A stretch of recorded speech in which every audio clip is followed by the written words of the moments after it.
Okay, looks like we're live, guys. How's it going? So welcome to Intact Radio, episode number 9. I'm your guest host, David Johnson. I'm filling in for Jordan tonight and just wanted to thank him for letting me host the show. I'd like to welcome any of you guys to call in. There's a link on the Facebook group, Intact Community, and on Jordan Arel's YouTube channel. If you guys feel like you've been enjoying the streams lately and getting benefits out of it, I'd like to encourage you to donate to Jordan if you have the means to do so on his Patreon. That would really help him out and allow us to spend more time working on this stuff. Yeah, our ultimate goal is to completely end genital mutilation, and that's what we're all working towards. So there's a few things I want to talk about. You guys are free to call in at any time.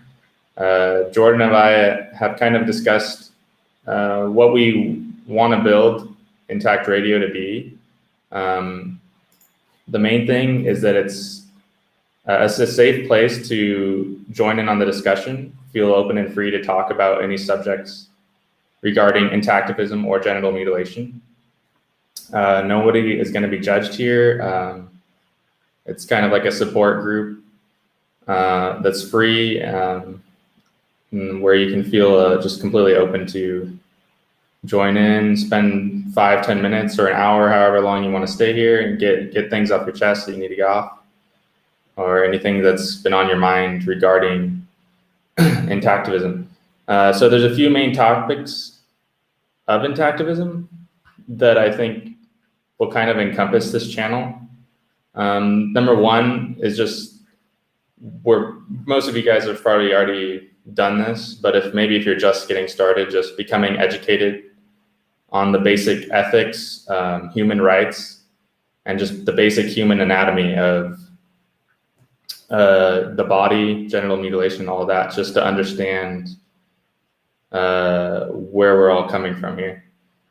The second topic is working through trauma that's caused by genital mutilation.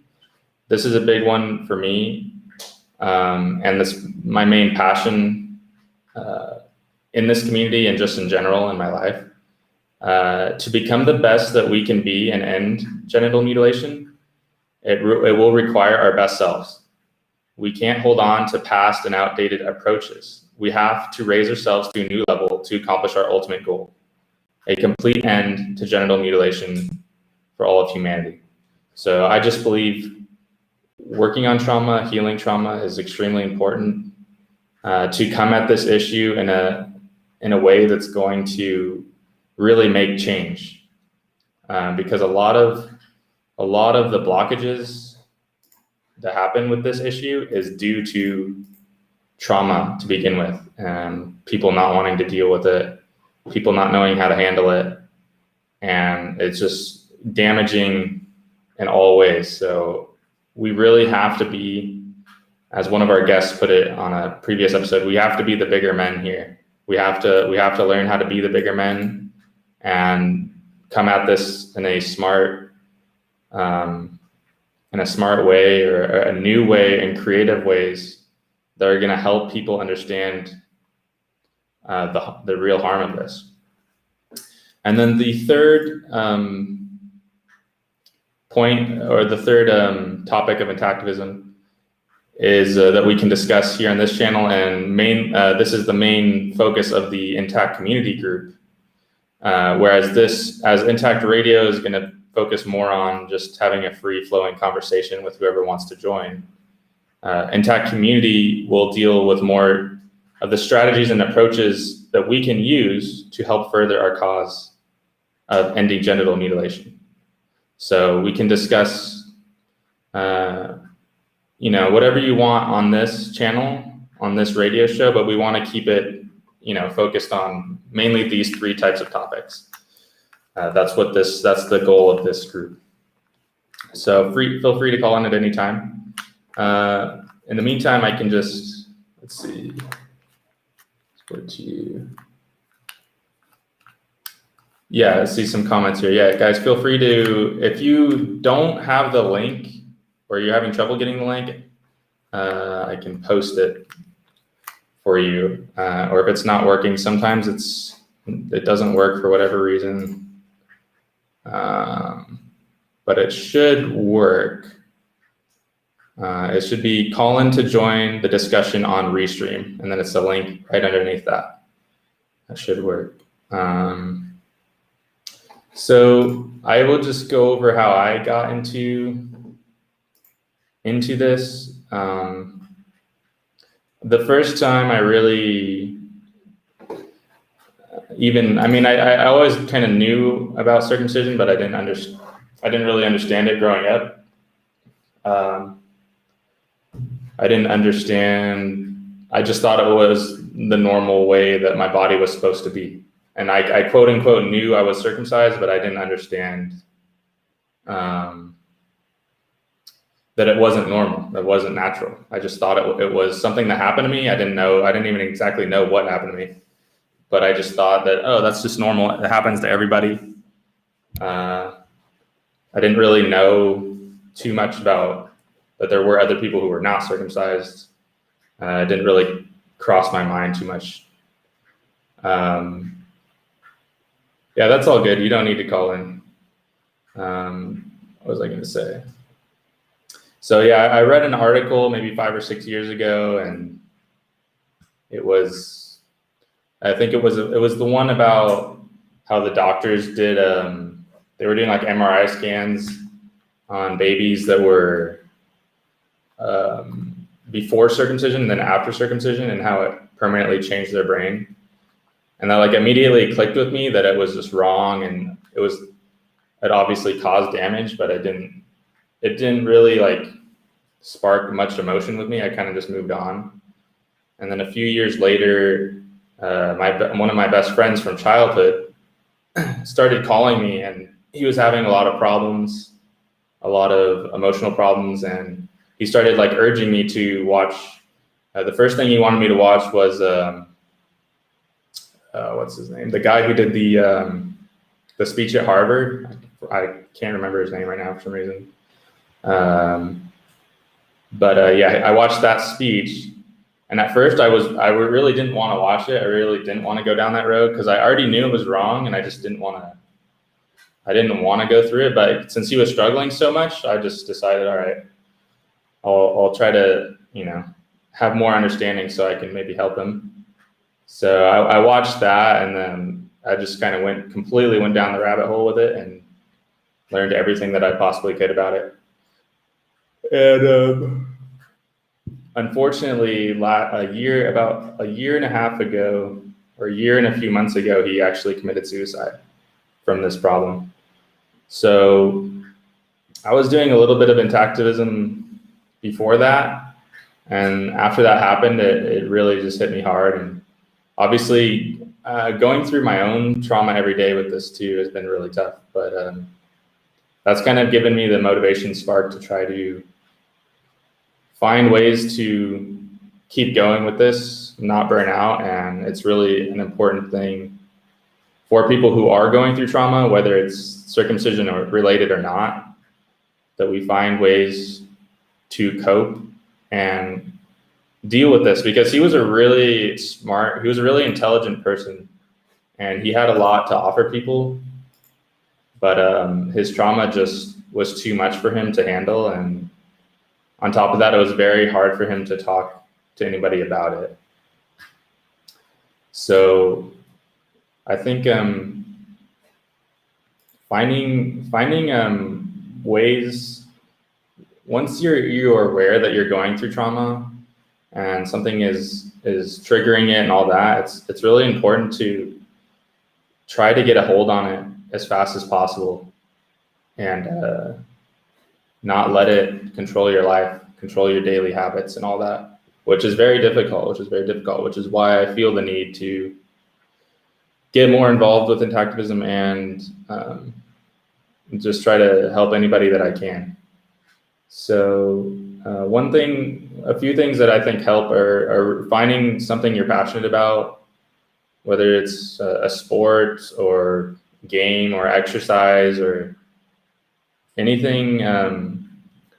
When you wake up in the morning, or whatever triggers your trauma, or whatever time that you have trauma coming up, for me, it's like, it's really big when I wake up or before I go to bed.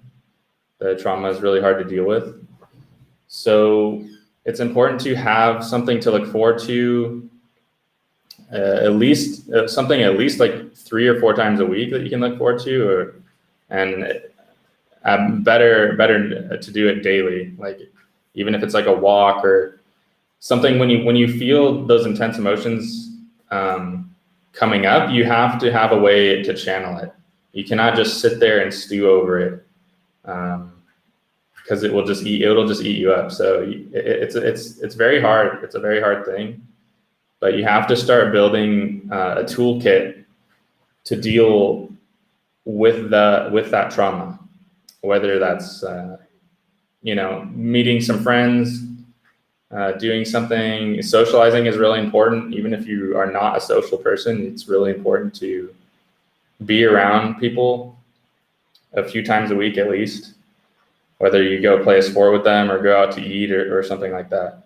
But I'm a big proponent of exercise, stretching, like martial arts, sports, anything that, just walking, anything that you like to do that will get you exercising and moving, really helps me calm that trauma down.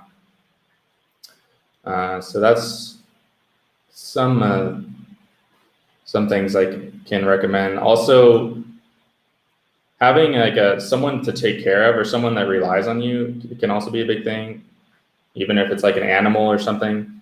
And finding some sort of purpose, some sort of greater purpose than your own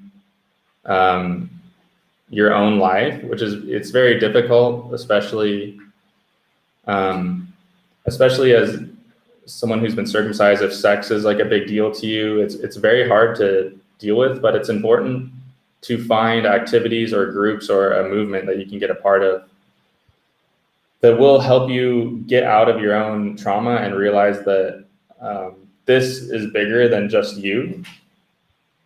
There's millions of people going through this problem. Whether they're aware of it or not, it affects them, and it's up to us to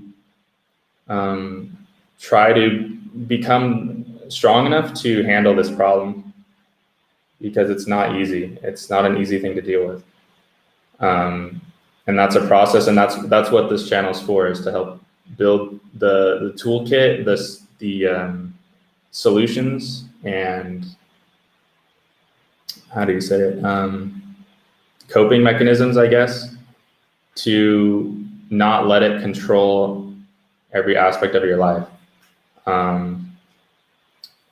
So yeah, that's kind of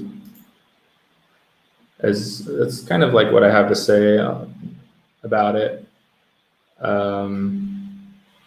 So yeah, if any of you guys have any questions or any topics you think I can keep talking about, or anything you guys are struggling with, you can post it in the comments or come on and talk. That'd be great.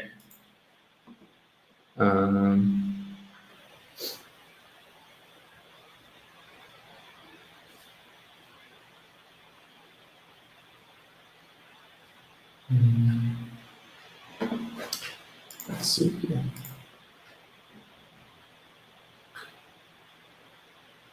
Yeah, suicide is not a solution.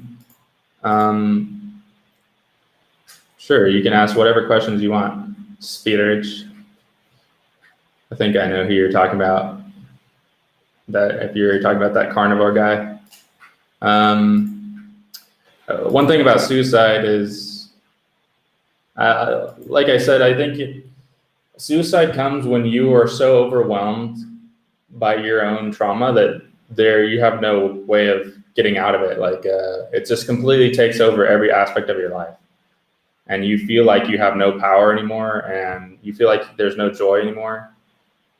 And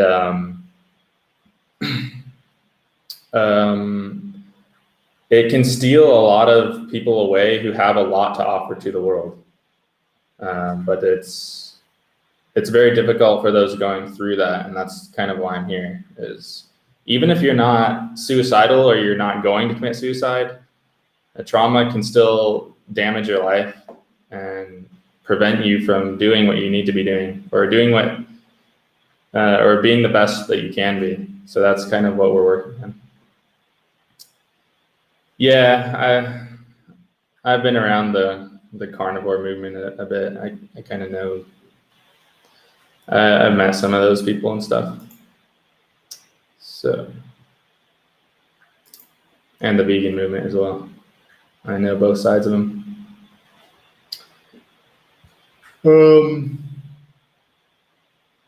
Yes, so let's see.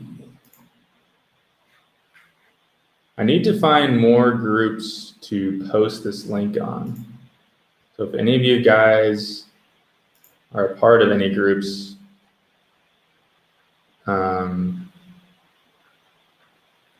that you think would benefit from this, please post the link there. You can post the live stream link, or you can post the Facebook group or Jordan's YouTube channel. Let's see.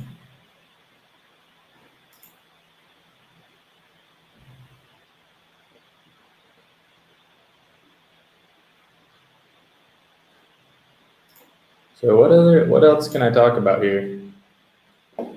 Let's see. I should have like a list of topics that I can kind of bring up on hand, because I kind of went through everything that I had in mind.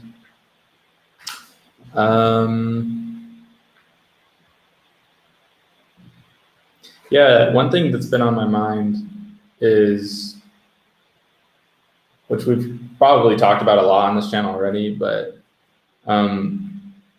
figuring out a way to talk to people in a healthy manner about the topic. Like, I really struggle to talk to my parents about it, just because I get so angry, and I also haven't seen them in a few years because I moved out of the country.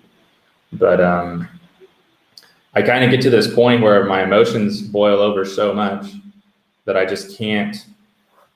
I can't see their side of it. I can't empathize with what they're going through, and I'm so filled with my own what I want to express, that it can, which is, it's not necessarily wrong, but I feel like it's important to have a healthy way of getting that out, like with a support group or a therapist or someone that really understands you, because it's not really a good way to communicate with people who are trying to learn about it.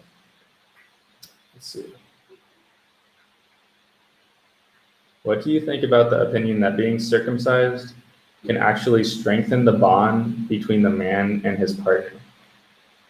I actually never heard that, and I don't think it makes any sense. I'd be interested to know who actually thinks that and why they actually think that. But from my own experience, it's only served to make things more difficult in terms of connecting with my partner. And for what I've seen from my own family and people around me, it seems to be the complete opposite of that. Yeah, weaker orgasms. Yeah, that's part of it. Especially as you get older and you dry out more and you don't want to have as much sex. Like, I think it's very important in a relationship to have a lot of connecting, whether that's sex or massage or whatever. It's important to stay physically connected to your partner. And I think circumcision just damages that in general. It damages your ability to want to connect because you have trauma, and it makes the process just not as pleasurable. So you don't really want to, you're not motivated to do it as much as you would otherwise. So yeah, I don't know. I don't really know. I've never heard that before. I don't really know who would actually think that, but I'm sure they've come up with all sorts of excuses for it. The book, what's it called? The book Marked in Your Flesh is a good book if you want to get insight on the history of circumcision and what a lot of the original Jewish people who advocated for circumcision thought about the issue. And it's quite disturbing when you actually read their historical writings about the reasons why they actually did it. Okay. But in a sense, it makes the man work harder, and love is not only about taking, but giving. Just a little positive spin on things. No, I actually understand what you're saying. A big part of the reason I like to have sex is to please my partner. That's probably my greatest joy out of it, is to see my partner being pleased. So I get what you're saying, is it forces you to be like less, you kind of have to be less selfish in a way. But at the same time, I just feel like the trauma itself is so damaging that it almost stops you from even being able to be connected, if that makes sense. Well, yeah, and another reason why they supposedly circumcise is because it does make you work harder, like for money, you know, like it makes you work harder at your job, because like you're not as interested in activities that don't produce, because you don't feel like natural pleasure is as good as someone who's natural. Like, I live in South America. They love to party here. They love to just hang around, listen to music. They're much more relaxed here than Americans. Like their work culture is very relaxed, and their just overall like attitude towards life is way more towards just enjoyment and fun and pleasure. Even though they still do work hard, don't get me wrong, but that's kind of like the general way they approach things. And I think a big part of that is that they're not a circumcised culture. It's crazy how people try to invalidate the trauma related to MGM, but at the same time, people can realize the harm of FGM. Well, one of the best ways I like to try to go about intactivism is like bringing up, just focusing on FGM is important too. Like if you feel like you're not getting anywhere, just focusing on circumcision and genital and MGM, maybe do some activism about female genital mutilation. And when people make that connection that, okay, you know, cutting a girl is wrong, it can maybe be less of a jump to get them to admit that cutting a boy is also wrong. So that's something that I have tried, and it seems to work. It seems to help because there's not that psychological barrier between the FGM like there is with MGM. But an interesting thing, like with the American circumcision documentary, is a lot of the cultures that do FGM, they have the same sort of psychology as American men do towards circumcision. Like they don't think anything's wrong with it. They don't think they've been traumatized. They think it's okay that they were cut as children. So there's something about childhood mutilation that it's very hard to cope with, or it's very hard to get an understanding on it, especially when your culture is how do you say, downplays it or accepts it as a whole. So it's very interesting. Let's see. There's too much anti-Semitism. Yeah. I think the whole anti-Semitism thing is like, it's kind of invalidated because the majority of circumcisions, well, I wouldn't say the majority, but at least in America, the majority of circumcisions are done for medical reasons, not necessarily for religious reasons. And that's really a crazy thing, because before 1890 or whatever, when Kellogg started introducing it, I don't really think circumcision was ever done for medical reasons. It was always a religious practice. So I think focusing on religion is not necessarily the right way to go, because we have a whole problem with the medical system as well. But I think they're both problems in a way.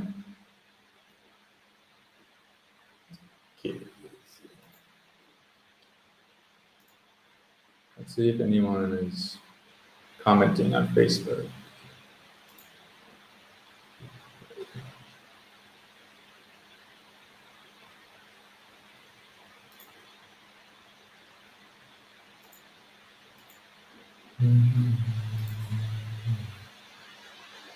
There is a sector of society that realizes the harm, but I have actually heard people say that sex isn't supposed to be enjoyable. It's supposed to be for reproduction, and desensitizing is good. Yeah. That is a big issue that's dealt with in the Marked in Your Flesh book. A lot of the original religious Jews, it was forbidden for a woman to have sex with a uncircumcised man, because once they had sex with an uncircumcised man, they would never want a circumcised man again. It's made to reduce sex so that they are not focused on sex and they just focus on work. And that's exactly right. It's just, it's just like have sex, have a baby, and get back to work. And that's the problem with genital mutilation, is that it steals such a huge portion of joy out of your life. And we are kind of stuck dealing with that trauma for the rest of our lives.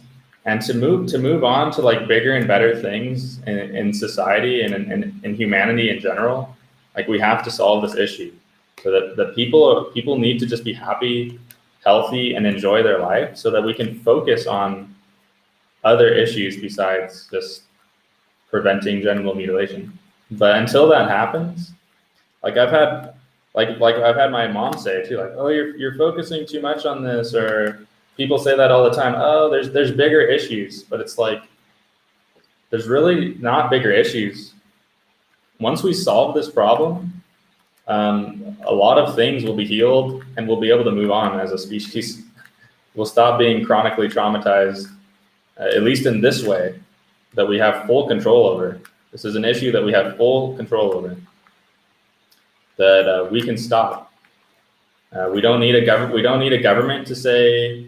We don't need a government to outlaw it. We don't need. It's not a financial thing. It's not a food related issue. It's not even a health related issue. It's just like, don't abuse your child. So, and as parents, we have complete control over what happens to our children. So we have to solve this issue before we can move on and do greater things and do better things. So when someone tells me that, like, oh, you should focus on other things, well, it's like, but humanity is stuck. We're stuck on this. There's still millions and millions of babies, millions and millions of children being abused. Like there's no bigger issue. We have to stop child abuse. Child abuse is the worst thing that can happen to society. It destroys our joy, our production, our like sense of meaning. It's really harmful. So I would just say, like, as long it's sad that it's 2020 and we're still stuck like battling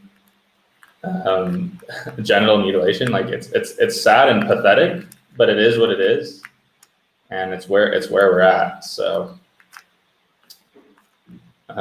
circumcision replaces sexual pleasure with anger, depression, despair, and sorrow. Yeah, that's absolutely true. It's not just sexual though. It's like they're cutting off I guess it is sexual, but it's cutting off the most sensitive part of your entire body. Maybe your eyeballs are like more sensitive or comparable, but like they're cutting off not only the most sensitive part of your body, but the most pleasurable part of your body. So not only does it destroy physically your ability to feel pleasure, but it also creates this framework in your life that you are not meant to feel pleasure. Like why go to a concert, hang around and listen to music, or why do art, or why take care of yourself? Why do yoga? Why do things that make you happy? Because they've created this framework where you're not allowed to experience joy. You're not allowed to experience pleasure. So it can cause, it's not just damaging sexually, it's damaging to all aspects of your life. And that's what I think it's important too, is like, you can't let this problem steal all of your joy. Like you still deserve to do things that make you happy. Or at the very least, lessen some of the trauma that you're dealing with. And that's a big problem. That's a big problem in this community. That's a big problem with people who are abused, like whether it's circumcision, any type of childhood abuse.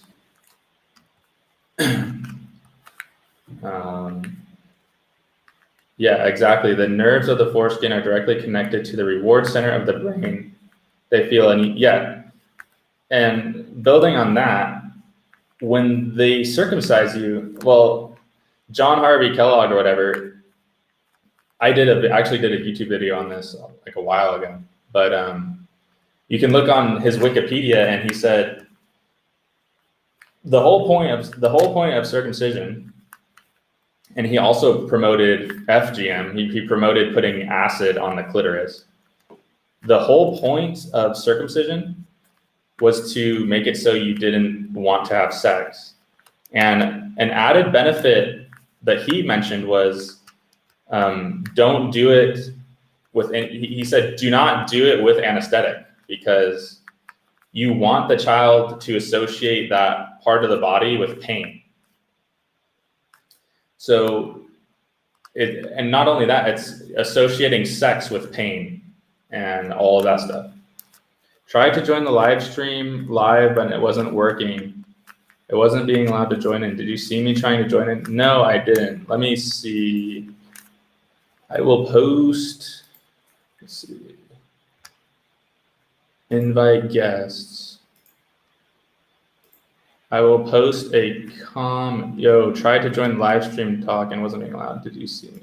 Oh, that's Jordan. Why is it not working, Jordan?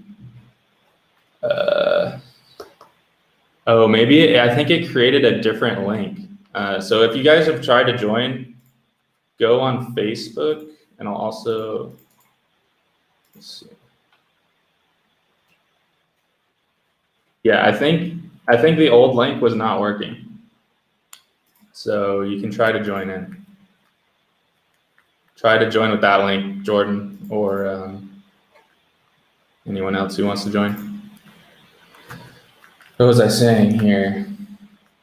Yeah, he said, and it was a good thing that you would experience pain during the circumcision, because for your whole life you'd associate that body part with pain. You'd associate sex with pain, and then on top of that, they put sugar in your mouth to distract you, which you said the foreskin is directly connected to the reward center of the brain, but sugar is also super addictive.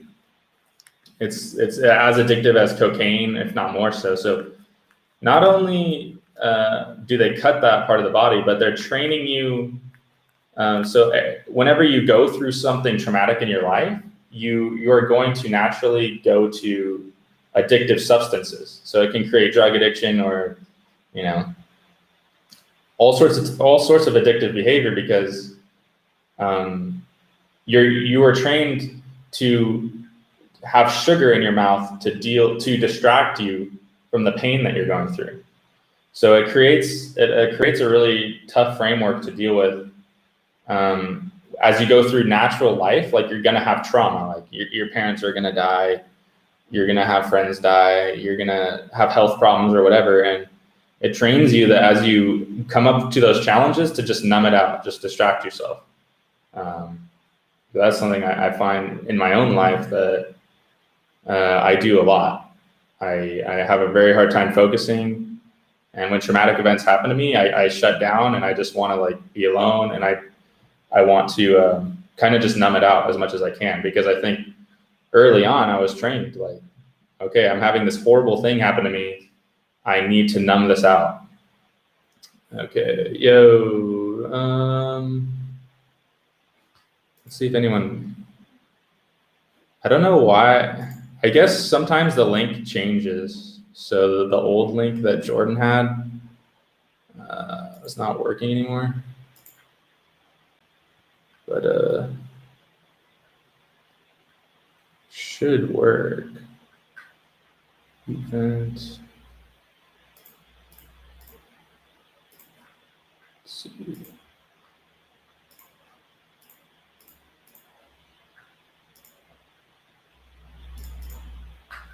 The new link should work.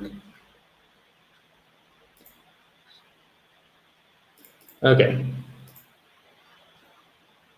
Wait, there's Jordan. Okay. I'll get to your question. I'll get to your next two comments in a sec. Well, I'll just address it now. Jordan will pop in a sec. What do you think that says about women and men's relationships that they allow this to happen to boys, but refuse to accept for girls and protect them? What do you think this says? Well, I think it's sending a really negative message to men. I think it's what it's saying is, because you're a man, you're not allowed to feel pleasure. Like men are actually a lot more sensitive and feminine than society would like to portray them as. Like we have masculine properties, we have the ability to be strong, we have those qualities, but I think the feminine side to life is greatly diminished for men. And just the attitude that like men are just meant to work. They're not even allowed to have, bodily autonomy. And if you even talk about it, or if you even want to have a conversation or talk about it or have feelings or have opinions on it, you're completely disregarded. So I think it's just, I don't know why it's like that, but I think it sends just a terrible message to men as a whole. And there's a whole bunch of reasons you could speculate on why things are like that. But yeah, if you read the Marked in Your Flesh book, you probably get a lot of insights on how circumcision began. Well, at least our modern day circumcision practice began, and all of the reasons that they, may have wanted to start doing that. Okay. Jordan, I can't hear you, by the way. I don't know what's going on with you, but you did join, so I think the link is working if anyone else wants to join in. Anyways, keep the questions coming because it gives me something to talk about. It's incredible the amount of amnesia on this issue. People went from embracing circumcision because of sexual damage and fluidity, moved to embracing circumcision, claiming it is beneficial and deny sexual damage. It says you have to unmute. What? I have to unmute. Oh, okay, there we go. Whoops. There you go. Sorry. Hey. Hello. Yo. Hi, can you hear me? Yeah, I can hear you. I'm on my, not on a great audio source, but yeah, I just wanted to You're fine. check in and try it from this side and make sure it's all working too. So. I think the link changes. Yeah. I think the link will change after a while because it's different now. I checked the link and it looks like it's the. Oh, is it different now than it was before? Yeah, like I went to like the invite guests and it gave me a different link than it was before. So I don't know why I did that, or if I did something wrong, but There's a that's way what to happened. change the link, so maybe you did that, because before it was the same when I checked it, but yeah, you can change it, so you might have hit the button where you did changes the link. But yeah, I used the Possibly. link that was on the Facebook thing, and it logged me in, so it worked for me. I just had to Oh, use okay. my Facebook app rather than the Facebook browser on my Okay. Safari Facebook. Okay. Or it's also in the description of YouTube, and I checked that, and it worked as well. So, anyways, Okay. yeah, if anyone else wants to join, it should be working. You just have to go in the description and click that link, and then copy and paste it in your browser from Facebook. So it's a little bit of a roundabout way. I think it is easier on a computer than it is on here, I think, on mobile. Anyways.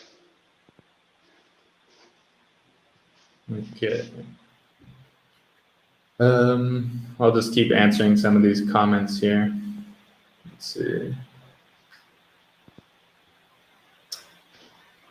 Yeah, the whole psychological shift on the topic as a society, it's very weird. It's a very weird topic. I think like a generation is supposedly 30 years. So every 30 years, society, there's always like a shift in society in some way. And so over a relatively short period of time, society can change its views on any particular topic. And yeah, like in 1800s America, US, I don't think circumcision was really practiced in any way. And then over that short period of time, 100 years or so, when the medical industry kind of got hold of it and pushed it more and more, it kind of just became part of the culture. And it wasn't a Jewish thing. It wasn't a religious thing. It was a medical thing. So, whereas in the past, it was always a religious thing. So that's a very interesting topic that you could analyze a whole lot. And if you want to learn more about that, it's good to learn the history of circumcision and how it got introduced to certain societies and how different people rejected it and then different groups rejected it and different groups accepted it. Because a lot of groups throughout history have completely rejected circumcision and thought it was barbaric from the very beginning. So we're not alone. We're not the first people to. This is not the first time this conversation has happened. This has been a constant thing in history for thousands of years. People have been having this debate, and there's been two sides of this. So, and we're still stuck on it, unfortunately. Okay. Do you think that on a subconscious level, that MGM is a way for women to take out their anger on men, on infant boys, because the medical industry suggested both cut, but women only accept? Yeah, I think that is potentially a thing. I think that going through pregnancy, childbirth, and all that, if you're a woman who's not mentally prepared to go through that, it can create a lot of resentment. And circumcision, that resentment can very easily translate to not having any sympathy towards your baby when you are circumcising him. So I don't think it's the sole reason, because they don't do that to their girls.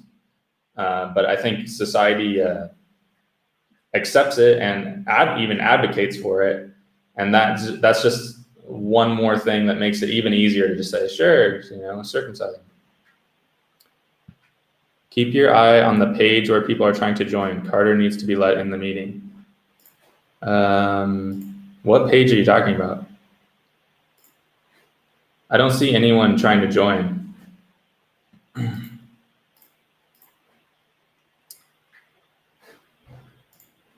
So I don't know if he's just not joined yet, but keep your eye on the page where people are trying to join. Captions.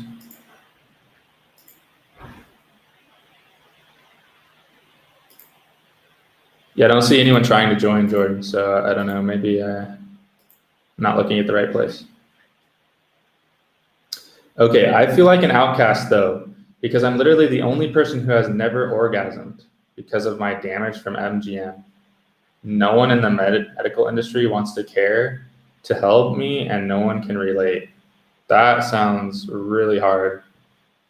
The main restream page. Yeah, I don't see anything, Jordan, so I don't know.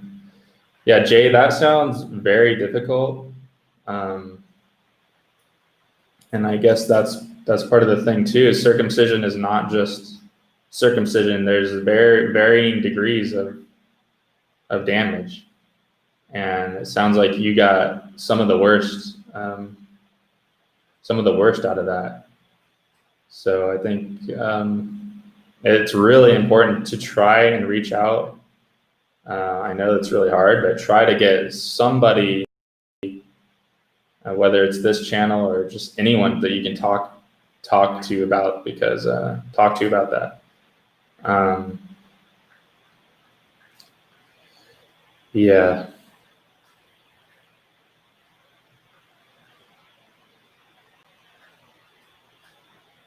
And in terms of the medical industry helping you, I'm not sure. Not sure they can, unfortunately, as shitty as that is. At least emotionally, you need somebody to be able to talk to you, and maybe there are some options for you to heal in some way. I don't know if restoration is an option for you or what, but okay. Unfortunately, you're not the only one. Yeah, he's not the only one, but at the same time, it's still like, that's not really much consolation when you're going through that type of thing. But yeah, a lot of people are suffering through this, and that's why it's important to connect. You gotta try to connect. It's really important, because it's very easy to just close off and not want to talk to anybody ever about it. And that's what we need. We need more people speaking out. That's exactly part of the thing with circumcision, is it crushes you. It crushes you to the point where you don't want to speak out. You don't want to even have a voice. And we have to break through that barrier. And it's very difficult. I'm not saying it's easy.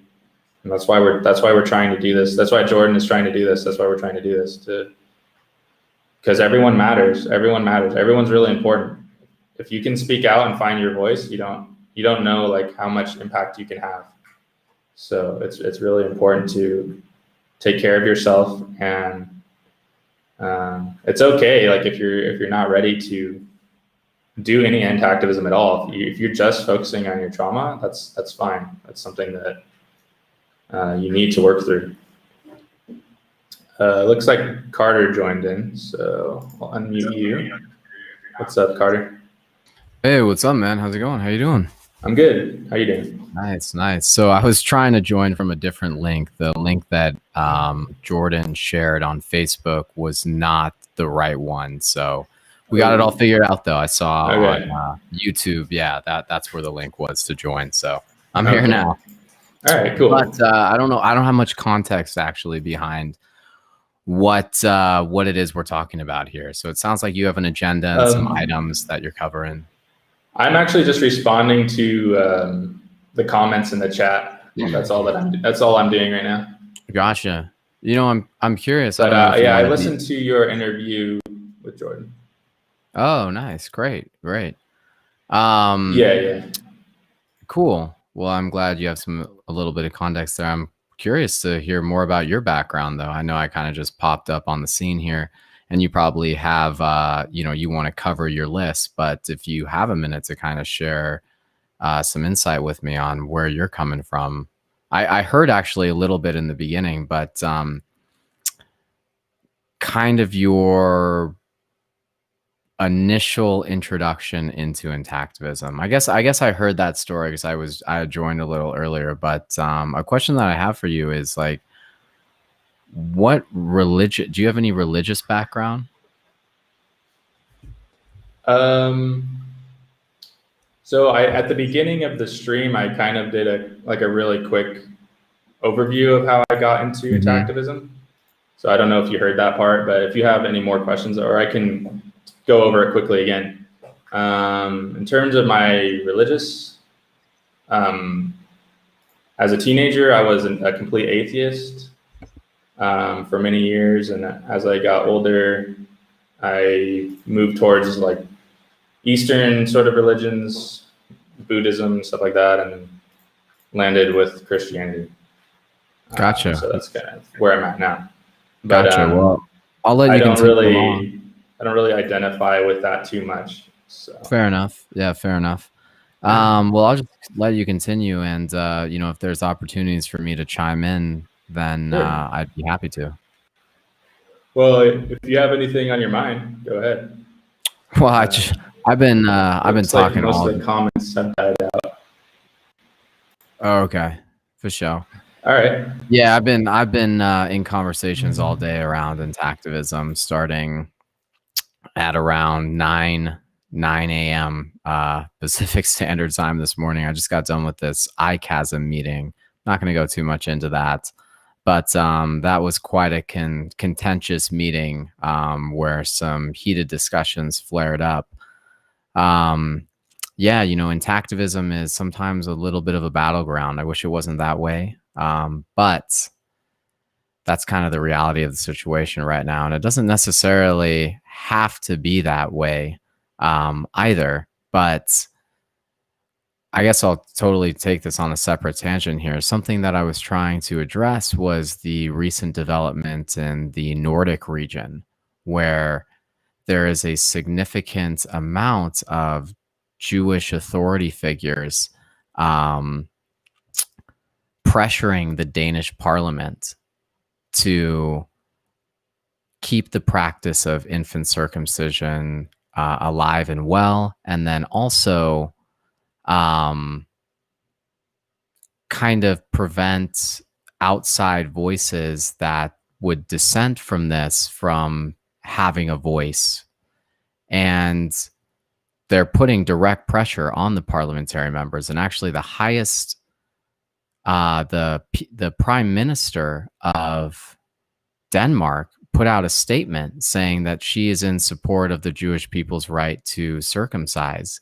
And that came from direct conversations with Jewish authoritative figures. And so what I was trying to bring up is I was like, look, guys, this is a serious concern. You know, this isn't all of the Jewish people by any means, but there are central Jewish bodies that are intervening in international affairs with a very high level of precision and resources and manpower.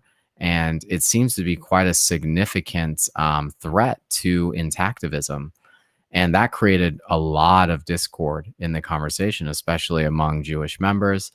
But I still think it needs to be discussed because I'm worried about my character being assassinated, right, for trying to engage in intactivism. You'd think there's no possible way, right, that you could be made out to be anti-Semitic over this. But what we're finding in the Nordic region is that is absolutely not the case, and that people who are pursuing, you know, this as a human rights violation are being demonized within the media, and it's damaging their personal and professional brands quite significantly.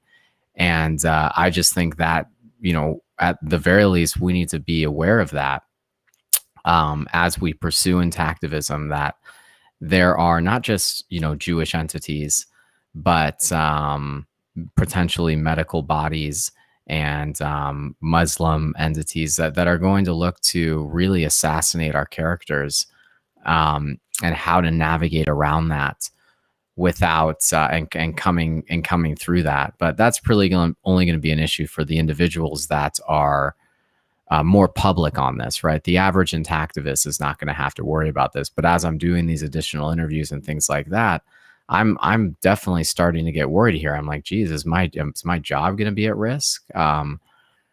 And so that's the kind of conversation I was trying to bring up today. And I was a little disappointed to see that there was a complete and utter shutdown of that conversation. And in my opinion, that's how I felt. Whether other people felt that way or not, that's up for debate. But anyway, that's just something that I wanted to share recently that is concerning to me, is that what we're seeing in the Nordic region, this strong Jewish presence, and I'm not saying this is every Jewish individual. I'm saying certain Jewish authoritative figures are being strong gatekeepers on this issue and preventing Danish and other Nordic parliamentary members from siding with their constituents.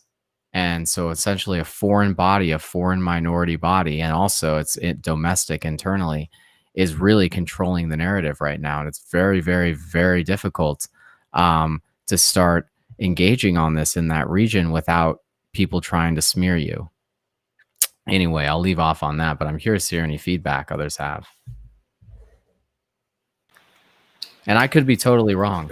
I honestly want to be wrong on this, but based on what I've analyzed and what I've seen, that's the truth that I've come to. Yeah, I was talking a bit before this about how circumcision it's not a new issue. Like, this is something that's this conversation's been going on for thousands of years, all throughout history. Certain groups have completely rejected circumcision, and certain groups have supported it and pushed it and called for this religious freedom type of thing and all of that. So I think can be valuable to know history in a way, because this is not the first time that this sort of things happen. My wife is actually Danish, so she kind of has a little bit of a finger on the pulse, you could say, of that the mentality over there. I think that is a big problem, that there are very powerful people who have an interest in maintaining the status quo of circumcision. And to the fact that they even have sway in a country that is mostly not circumcised, I think should be alarming. The one thing I would say, which I wouldn't say this is like the perfect answer, but I think people as a whole, we need to get to the point where the people are rejecting circumcision, where every parent, the average person, is rejecting it, so that it's a numbers thing. I would think that, like, if the majority of people rejected circumcision, then these people would have no power, they would have no sway.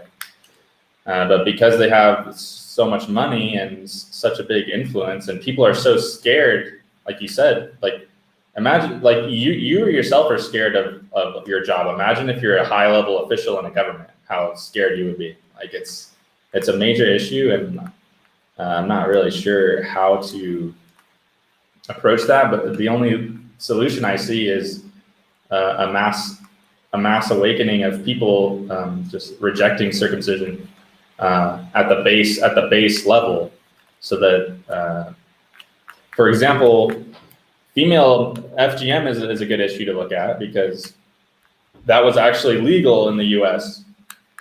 It was covered by insurance up until like the 1970s or whatever. And I don't know when it became illegal. I think it was like in the 90s at some point. And then they even tried to introduce a bill in like 2010, but it got rejected. So I think the reason it got rejected was because some organization, some group of people was trying to push that. But I think we were at a point with that issue to where the mass majority of people would just, there's no way that was going to get through in our society. So that's the only solution that I can see. because financially we don't have the power to compete with them. So that's the tough part. By them, who do you mean?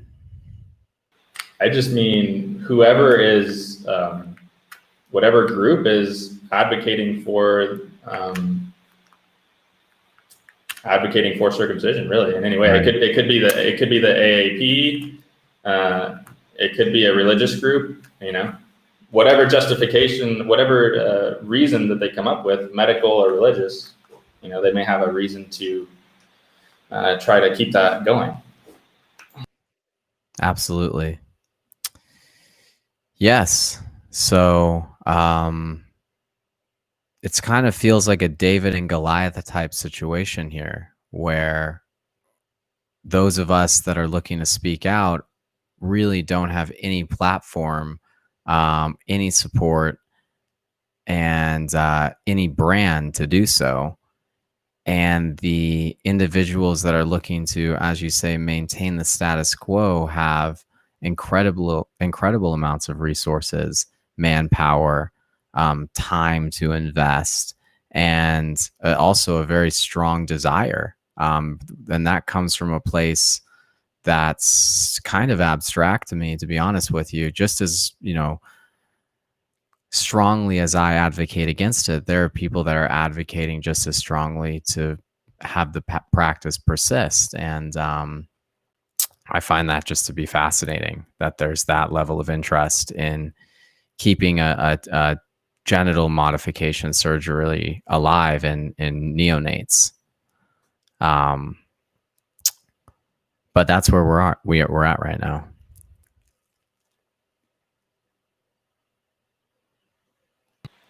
Yeah, there's a lot of resources and things that you could educate yourself on if you wanted to go down that road.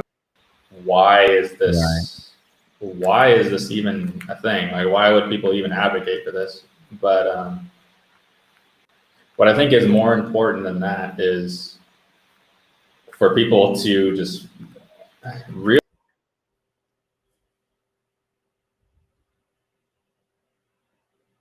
need the knowledge or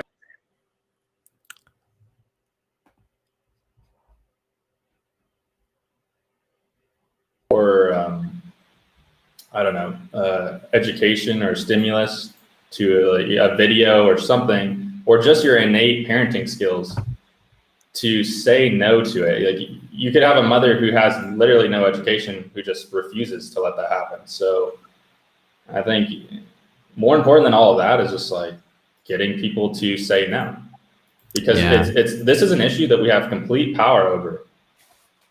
We have complete control over this issue. All it takes is you to say no and protect your own child.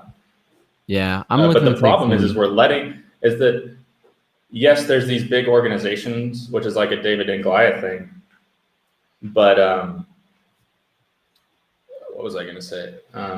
The power is really within our control, and we are all, like, society is consenting to it in a way. Even the Scandinavian cultures who intactivists love to praise, 80% or more are not circumcised, are too scared to stand up for the minority of people who are still circumcised, or still being circumcised in their culture. We're consenting to that. People are consenting to it, and I think that's the main problem. Right. We have to stop, as a society, we have to stop consenting to it. And then regardless of how much money someone has, they can't get through that. So fair enough. Yeah. So what I've found is that in the Nordic region right now, that's a potentially low-hanging fruit and a high-value target as well, because if routine infant circumcision is criminalized there, or just they're really trying to abandon circumcision until the age of 18, right? So they're trying to prevent an individual for non-medical reasons from getting a circumcision until they're 18 years old. And what the constituents in that country, in Denmark, 80%, as you said, or more, are interested in seeing, at least that's what the survey, the small survey said, and that survey was then extrapolated to get that metric. But they are, why, the questions I'm trying to answer are, why is it not getting banned then in that country? And I find that people are scared to start asking those questions, and including myself. But I have begun to identify that it is religious groups, and particularly in the Danish region, it is these Jewish authoritative gatekeepers. And I'm worried that I'm going to be made out to be an anti-Semite. I'm not. First of all, if I'm wrong, please somebody correct me. Please somebody have a conversation with me. I'm looking to evolve my viewpoint. I don't want really this to be the case. This is the truth that I've found. And so that is a huge area of concern for me, because I'm focusing a lot of my attention in the Nordic region. I know that if infant circumcision is criminalized there, then that's going to have a huge impact on the rest of the world, and could set a precedent and could create a framework for the rest of the world to build off of. And so now what's becoming a priority for me is trying to identify who these Jewish groups are, how they're interfacing directly with parliamentary members, where that interface exists, and how to intercept that and get our voice in there as well. Because somehow there is a direct line of communication between serious I don't even want to say Jewish authorities, really. It's just people who have an interest in keeping this practice alive are interfacing with the Danish parliament. Now, the Danish parliament is using the excuse that they need to maintain a diplomatic relationship with the Jewish people, and that's why they're keeping the practice alive. And it very well could be that there are significant amount of Jewish individuals that are involved in the decision-making process, or in hearings where they speak directly with politicians. And then also, there's some very interesting things that have appeared in the past, like in Iceland. The ADL sent a letter to Iceland basically threatening them that if they went through on a ban, it would cost them dearly in trade and other types of things. I honestly can't speak to that very eloquently. I can't remember the context and the exact passages that were in there. But that's very, very concerning for me. And like Netanyahu, the prime minister, I think, of Israel, gave congratulations to Mette Frederiksen, the prime minister of Denmark, congratulating her on her upholding the rights of religious rights in regards to circumcision. So there was some type of interface there.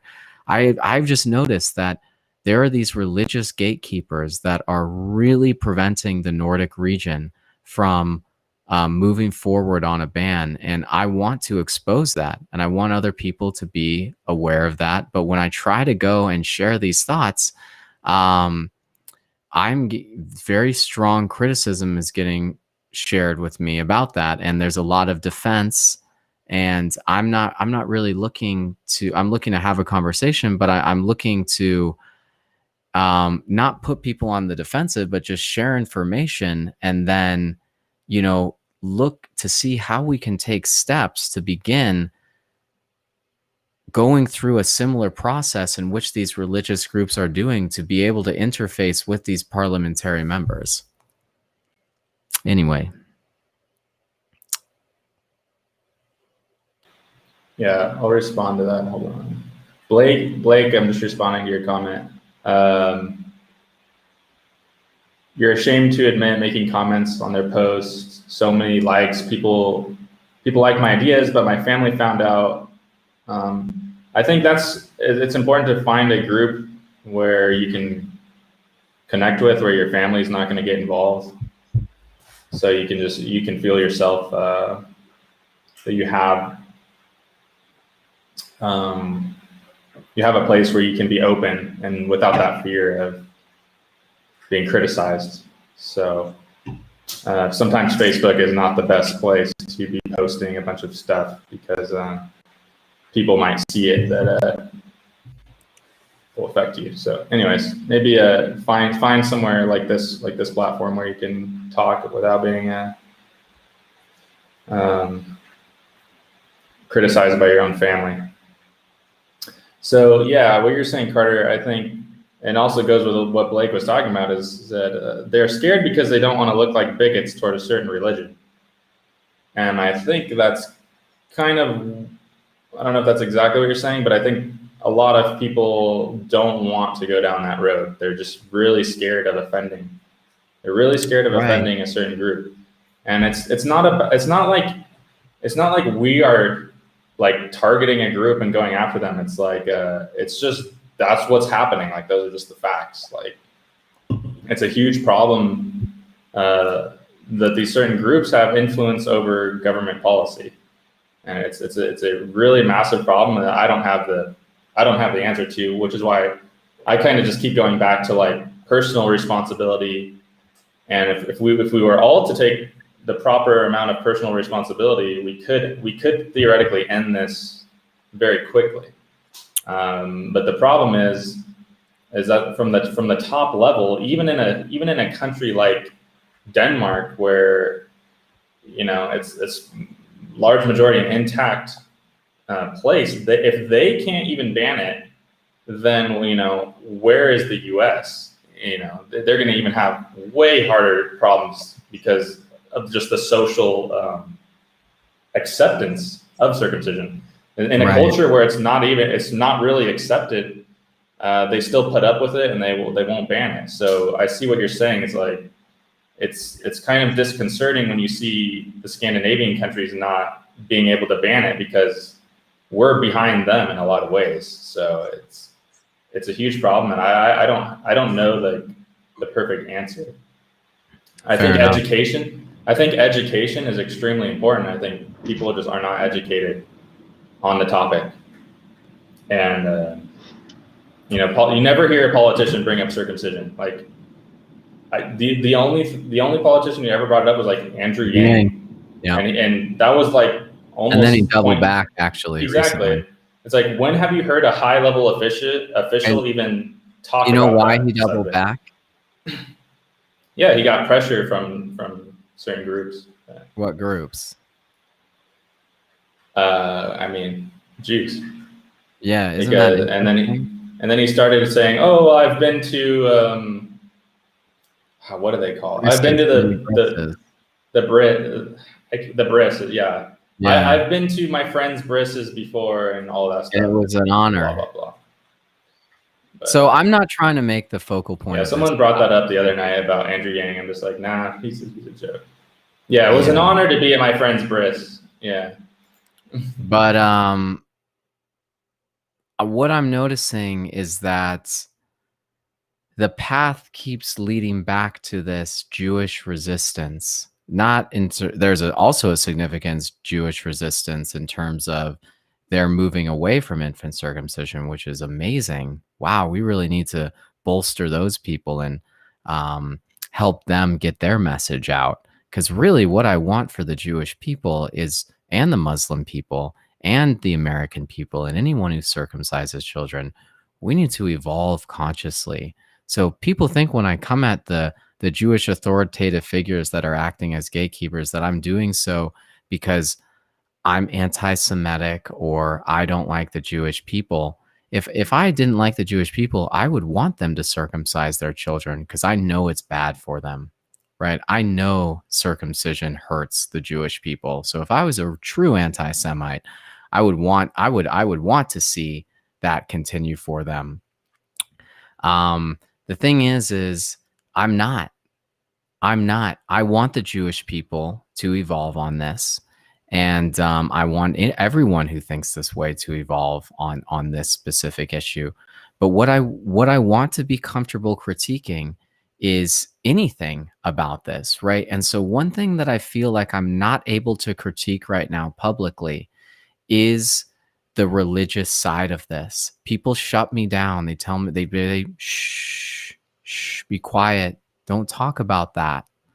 You know, and I'm like, but this is actually really important to talk about from my optics, right? This is maybe the religious gatekeepers might be the most difficult code to crack, but it also might open the floodgates. If we could get this criminalized in the Nordic region, then we would see, you know, that would be some newsworthy content that would definitely make its way back to America and could set a precedent in America. But many people don't want to target this, and I'm getting exhausted from trying to investigate this and trying to challenge it. I'm about done, to be honest with you. I've received so much pressure from other people saying, don't look into this, don't go any further with this. And so I'm realized, like, there's only so much you can invest, so much emotional energy you can invest. But I thought I found something there, right? I was like, there's something here. I can't necessarily put my finger on it, but there's something really concerning for me. And I got pressure from other people to like navigate away from it. Don't look into this, even in activists, right? Don't, this isn't important. It's other things. Don't look into this. And I don't agree with it, but I'm feeling like pressured to not look into it anymore. And it feels weird. It's a weird vibe that I'm getting from this. I feel like there's something here. There's something I should look into, and there's something that I should call out. But I don't have the support, and I don't have the confidence to do so. And it really feels like a David and Goliath type of moment where I don't have the confidence really to be able to start challenging this head on. And I think maybe there's other people in the same boat, where when you begin to make critiques of religion or the religious kind of authoritative bodies, that gets into some murky water. And I've heard Jewish people say this is, and I know I keep talking about Jewish people, that's been my most recent experience, but is interfacing with Jewish people. But I've spoken with some, and the rhetoric that they use and things like that is very deep. I'm like, man, this is serious for you guys. They'll say things like, this is a cultural genocide of our people. And I'm like, you know, fuck, cultural genocide. You guys really believe that? You guys, you know, I know they're not joking around. This is deeply ingrained. They consider it this beautiful moment where they connect intimately with their God, and it bonds them with their family and their tribe and things like that. And I'm like, fuck, guys, I don't want to take that, whatever that is for you. But the reality is that's not what's happening here. This is a wildly perverse, sick mutilation of a child that violently excises specialized genital structures from their body. And it's precious to a child. That whole time is so precious to them when they're young and innocent. It robs the innocence from them. And I want to challenge this. I want to challenge Jewish people because I want to help the Jewish people. I want to help the Muslim people. I want to help everyone else. I don't want there to be another person in my position, right? As someone who was mutilated myself. And it's very unfortunate that I don't have the confidence and the support to begin challenging something that I think is very important to challenge, simply because, you know, there isn't that support behind me or that confidence that I have. So anyway, I'll finish off on that. I know I went on a long kind of rant there, but. Yeah. If anyone else wants to join in and they have anything to talk about, feel free to come on in. I'm not going to go too deep into what I have on my mind, but this is a part of intactivism that I think most people don't know, and that I think reading the book Marked in Your Flesh is a great place to start. And not just that, but just getting the historical understanding, the history of this, I think can open up some different doors that are kind of different from just the average intactivist. Because when you look at this issue objectively, it's so just clearly just wrong, and you know, the information and the science and all the normal reasons that intactivists, you know, do their work with, it's so clear. But like you said, there's this other issue that is almost clouded in some secrecy that it's a huge obstacle, and it's something that most people don't have the resources or capacity to even understand the issue, let alone know how to deal with it. And for example, like just the history of the early Christian church, a lot of the teaching, like you talked about, the religious leaders are the gatekeepers, and it's been like that for a very, very, very long time. This is not a new phenomenon. This is the way the world has been for thousands of years. And a lot of the original Christians, the disciples and Jesus, were all killed. They were all killed because of their defiance of the Jewish teachings. Jesus was crucified because he did not go along with the standard Jewish teaching. And another issue, which is really beyond weird for me, is that the Jewish law consisted of, you know, hundreds and hundreds and hundreds of obscene and obscure laws that are not practiced by any modern day Jew. And circumcision is one of the only kind of relics that they just hold on to. And the truth is, to truly be a Jew, to truly call yourself a Jew, you have to follow all of those rules and laws. So they're not really Jews. It's almost just kind of this sentimental, historical thing that they're holding on to, and they're not admitting that they are not. They're not following their full culture, their full religion. So it's completely illogical. It's very strange. And the one thing that I would recommend is just, you know, learning about more of the history of it, because this is not a new battle. This is not a new thing. It's been going on for a very long time, and it's a huge problem. I've prepped myself in the history, right? And I've really gone quite the distance here. I've tried, you know, interfacing with elected officials, you know, going down that route, first speaking with an executive assistant of an elected official, and then speaking with the elected official themselves, in this case, a city council member and a county council member. And, you know, they were sympathetic towards what I had to say, to be 100% honest with you. They, you know, the way I present it, I make it very intimate. I'm able to have like a complete loss of ego when I'm talking about this subject. And, you know, I'm able to make it really personable. So I just share kind of the anatomical loss that I've experienced and how that's caused significant psychological and physical consequences for me, right? Using phrases like 70% of the total amount of erotic tissue or erogenous tissue on my penis was ablated, you know, and my frenulum was excised, these precious anatomical structures of mine that really have a lot of value for me, you know, from a sexual standpoint, from the ability to pair bond with other partners. Like, this is devastating to me, right? And I just have these one-on-one intimate moments with these individuals, and they're like, look, Carter, I get it. I get that you were violated and you were mutilated and this was a violent thing that was done to you. And then they're like, I'm going to get back to you on this.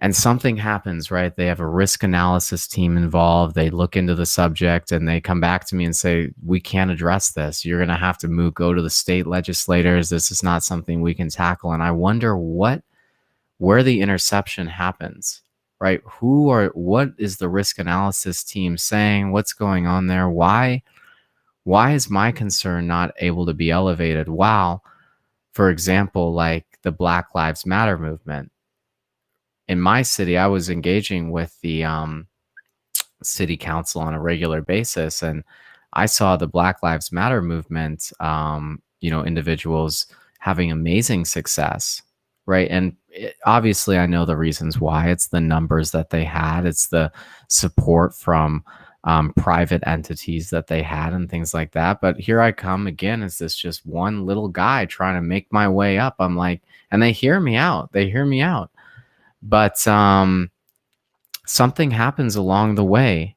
There's a flaw in our system, because this concern is legitimate. And when you are able to present it to people, how can they deny that this is a tragedy for the men that this has happened to? And maybe not every man identifies as being mutilated, but I do. And the fact that they can comprehend that, but yet still turn their back on me, it's the most defeating feeling. It feels sexist. It's a whole combination of these feelings. Well, I see FGM laws being upheld, and a federal FGM law bill being passed through Congress, and now is at the president's doorstep here. And I'm like trying to fight tooth and nail here to get my cause, my plight heard. And they hear it, and then they say, we can't do anything about it. This is not the America I thought it was, right? This is not, I don't feel like a citizen of a country. First I get mutilated, and then there's nothing I can do about it. I have no legal framework to pursue anything at all. That almost feels like a declaration of war on me, to be 100% honest with you. It genuinely, I don't feel like I'm a part of this country. I don't feel like I'm a citizen. I feel like I was failed by the state, by the federal government, by my parents, by every possible point of failure happened. And so I don't necessarily know where I was going with that tangent, and that's very common with me. I just go on long tangents. This is really kind of more of a therapeutic process for me, to be honest with you. Yeah, well, what I was going to say is, I don't know. I think Jordan might have a similar opinion, but I was talking about this on a previous show that, well, first of all, it's not any, there's not any individual person that can defeat this issue on their own. So Right. the first thing I would say is, you can't put too much burden on yourself. And then the second thing I would say is, everyone, I think waking up to circumcision and all that is so traumatic. It can almost just derail, like you said, you don't even feel like you're an American anymore. You don't, all the American ideals and things just doesn't matter to you anymore. It feels like all this, the carpet's been ripped under your feet. Like you have nothing to stand on anymore. And I think that's, for people who are truly like traumatized by this, that's kind of a common Right. problem. That's what happened. That's what happened with one of my best friends, where he killed himself over it. Oh my It's God. happened to me. Serious? Yeah, I talked about it in Devastating. the opening. So devastating. You can rewatch the beginning, and if you I want to get will. more information, I will. or I can go over it again. But what was I going to say? I think it's important. Like, every individual deserves some sense of like joy in their life, no matter how much trauma they've experienced, no matter how shitty everything is, the reality of life. Like, you still deserve to have like you're in some individual like sense of joy and just purpose for your life, because like this issue is so devastating, and you want to like put all of your eggs in this one basket and just make that change.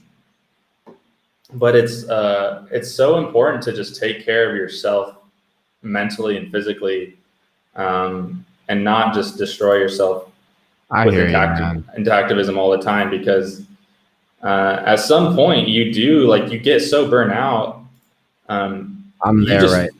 Yeah, you just get to the point where you can't properly articulate yourself anymore, and you just feel like you're getting nowhere. And I completely understand that. Like, I've been through that personally multiple times myself now. Yeah, it sounds like you've been really in the community and talking to government officials and all that. That's something that I haven't had the balls to do at all. So I'm like really impressed with what you're trying to do. And I appreciate it, you know. But I will say the burnout. I mean, just today especially, you can't underestimate that, because I feel like I've been in maybe a manic state for now. I was getting a lot of work done. I was doing a lot of things, but there was no serenity or calmness in my life, right? It was just from the minute I woke up to the minute I went to bed, I was like, how can I figure out a solution for this? And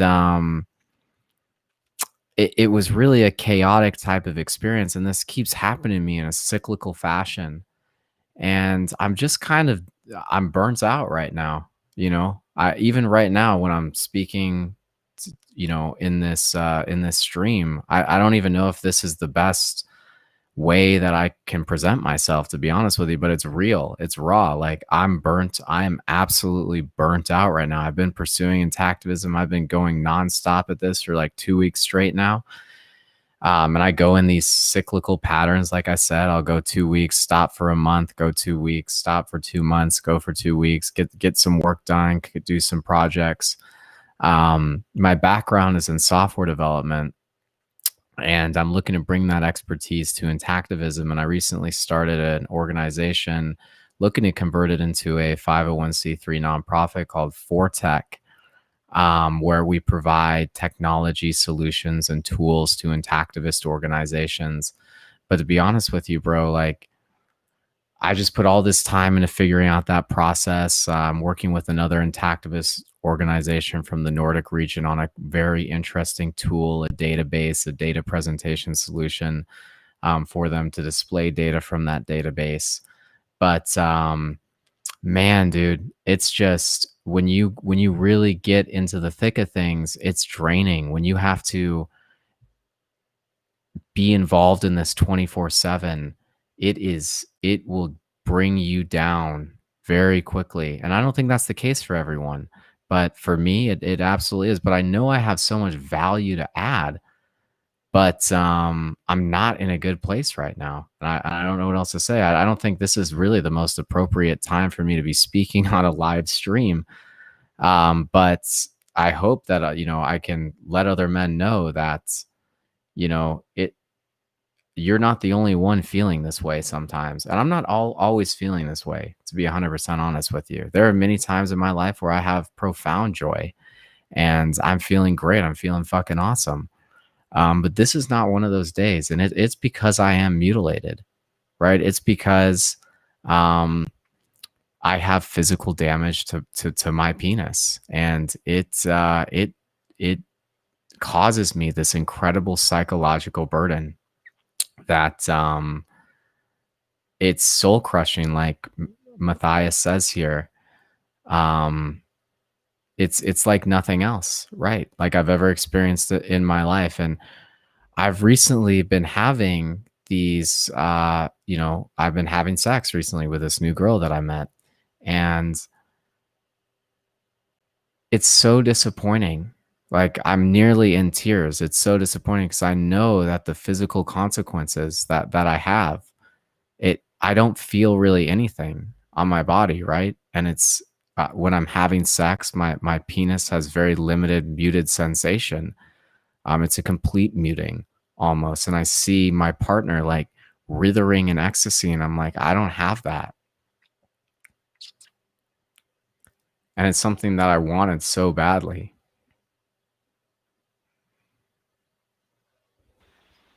Yeah, I can completely relate to everything you're saying. I had a few things I wanted to say, and I think Jordan, I don't know if he's listening, but he probably could vouch for me too here that I think when you are, I wouldn't even say traumatized, but I think trauma is part of it. When you are so obsessive from the moment you wake up to the moment you go to bed, I personally don't think that's a healthy way. I don't think that's a healthy way of existing. Like I it's don't not. either. I don't think it's good for anyone. And what happened with me was, yeah, my friend started talking to me a lot, and he was my best friend as a kid. We hung out every day. Always spent tons of time with him. And I moved out of the country, and he started calling me every day and was just in so much agony over this. And as I got more educated, I became to get, just as depressed as him. Because I'm married now, and I have the same thing you're going through with the woman you're with. Like it's really a hard thing to deal with. But going through that, and after he killed himself, like I was just so depressed. Like I was doing great with my job and everything, and I just like it completely devastated me. Like I couldn't do anything like that I was usually used to doing, like functioning on a normal level, being productive. Like it took me like 6 months or a year before I just gained back like any sense of joy in my life at all. And like going through that process, I kind of look back at things that I enjoyed to do as a kid, whether that's like playing an instrument or a certain sport or something that you did as a kid that gave you joy. I think is like a good place to help build yourself back, so Right. that you're not, because even though for me, before when I wake up and before I go to bed, that's when the trauma hits. It hits me the hardest because I'm alone, everything's quiet, and I'm just with my mind. And sometimes I'll even have like terrible dreams, and that is like the darkest time for me. So I have to do something to interrupt that, train of thought, because it'll just like go on and on and on and on if I let it. So I think having like scheduled activities in your day or in your life that like are going to help you kind of get out of that will make you, not only will it give you some joy in your life back, but it will actually make you a better intactivist, because you'll be coming at the issue from a place of like calmness and some joy and stability, rather than just kind of like bashing your head against a steel wall or something, like, and then it just feels like you're getting nowhere. Because let's face it, like this is not going to change overnight, unfortunately. Like this is going to be a long, hard grind for everyone involved. So it's really important to take care of yourself as an individual and all of that. And I know how hard it is too. Like I'm not condescending in any way. Like I know exactly what you're saying. Having sex with my wife is like, it becomes very devastating emotionally, physically, dealing with that sense of loss. Like it's I don't know how to describe it. It's just horrifying. That's what it is. It's just literally horrifying. Like a horror movie or something. And yeah, I don't think anyone deserves to live in that all day, every day. Even if it's a part of even if it's like still a big problem for you, like you have to find something to break up that cycle. Otherwise, it's too much. The best way I've found to really mitigate that trauma is somewhat novel. You know, people don't really recommend it very often, but intense exercise, it's probably the most difficult thing to begin pursuing, but it really has a huge impact on your neurotransmitters, right? So, and your hormones and things like that. So, I noticed that when I exercise, I'm in a really good mood. And I started figuring out why that was. And that is because certain types of exercise or certain types of intense exercise, they really have a profound impact on your neurotransmitters and your hormones. And you can really influence kind of your psychological state through exercise and also meditation and yoga and things like that. However, I also found that they're the most difficult things to begin to start doing and also to encourage others to do. But as you said as well, activities like um,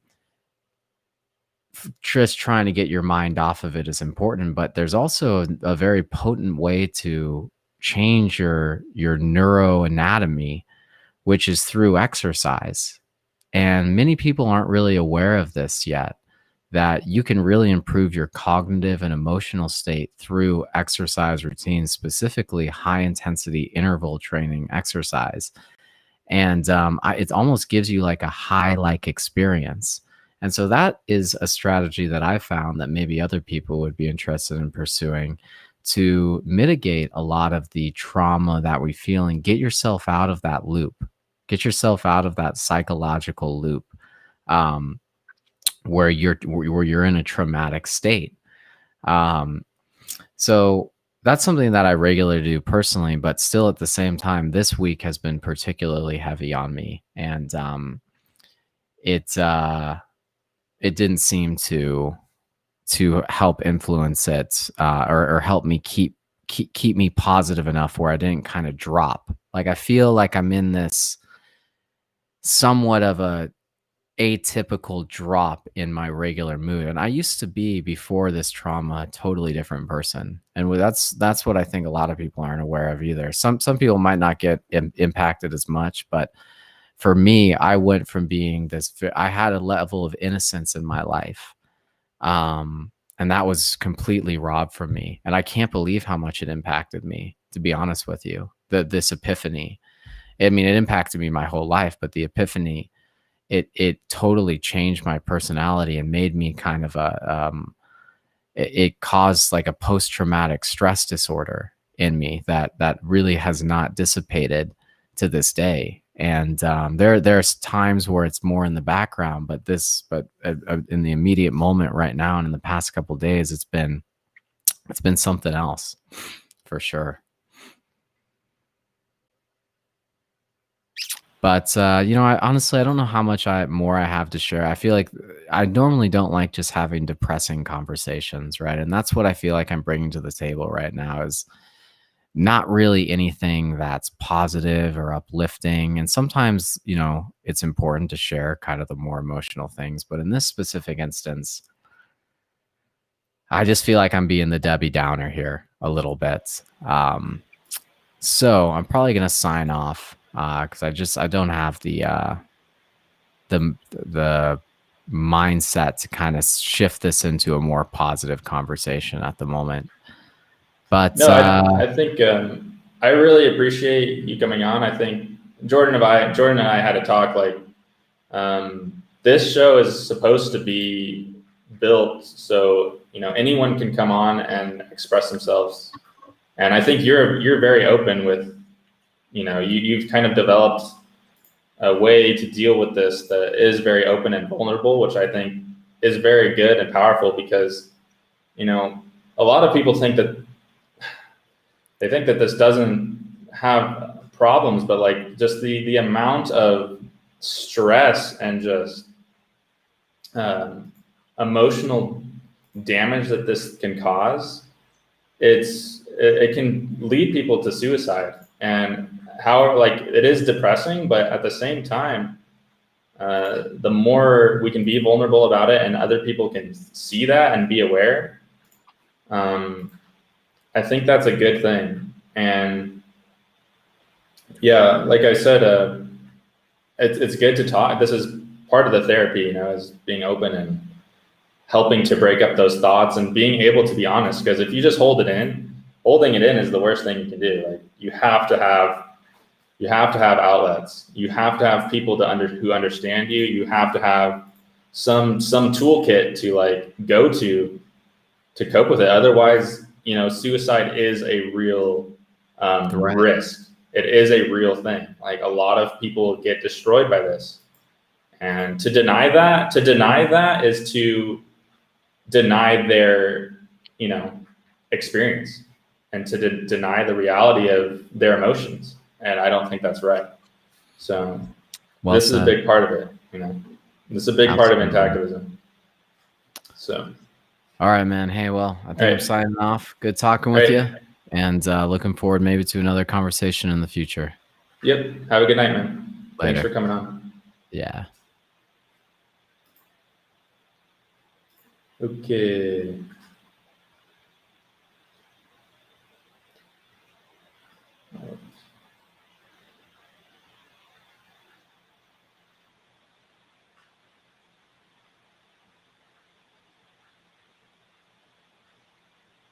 Okay, well, let's see. If anyone else wants to join, hop on here. Let's see, how long has it been? It's been almost 2 hours here, so probably gonna call it soon. Unless anyone else really wants to come on and have something to talk about. Let's look at the comments here.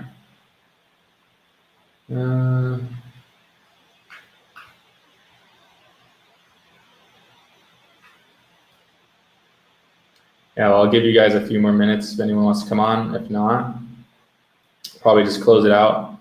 Yeah, what I would say to anyone who's struggling is, you know, really got to work on journaling things that used to give you joy, maybe that you've used to do as a child or before trauma has hit your life. You got to try to introduce things that you really enjoy again, and make a habit and make a routine of doing that. No matter how childish or stupid it seems, if it's playing video games or playing a sport or something that seems completely not productive, it's majorly productive for you to do those things on a regular basis. So that would be like my encouraging word to end this. What are my thoughts on 4gen? Honestly, I'm not like an expert on 4gen in any way. So I don't really have too much to comment on that. One thing that concerns me, like I don't even know how the technology works, or like where, like the whole intactivism thing is like, well, you shouldn't be harvesting like other people's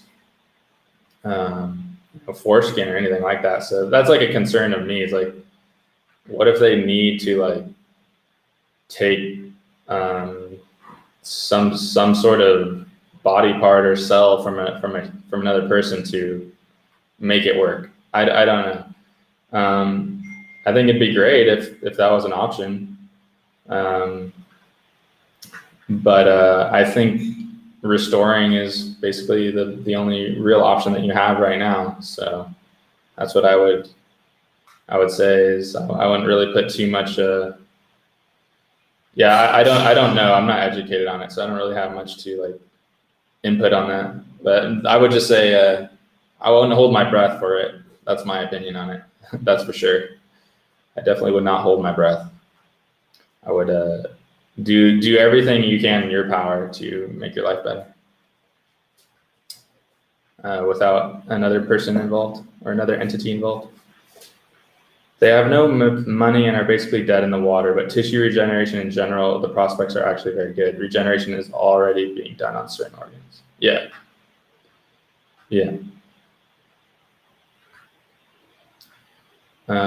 Yeah, so I would just recommend it would have to use your own adult stem cells to avoid rejection problems. Okay, well that's interesting. Yeah, I think it'd be great if they could get it done. I don't really have too much against it. as long as there's no like moral contradictions involved with it. I think it's great. I think there's just like you said, I think there's not much financing for it, and I wouldn't hold my breath and put too much hope in it. That's just my thoughts on it, though. So, anyways, well, thank you guys for showing up. Appreciate all your comments. And regrowing just the nerves after. I'd be more interested in regrowing just the nerves. Yeah, that's the problem with restoring, right? Is like maybe you get some function back, but like you're not really getting the nerves back. In fact, you're stretching your shaft skin, so it's almost in a way damaging your shaft skin, because your shaft skin is not supposed to stretch that far. So it's, I don't know, restoring is an interesting thing. For me, it's a psychological thing. I feel like I can do something every day instead of just like feeling like I have no power. But I think regaining that function and the keratinization of the head is a good benefit of restoring. I was considering a sizable donation to them. I still have hope because I want them to succeed. Blake, I'm in preliminary talks with people, and we are discussing splicing the genes into a bioelectric gene.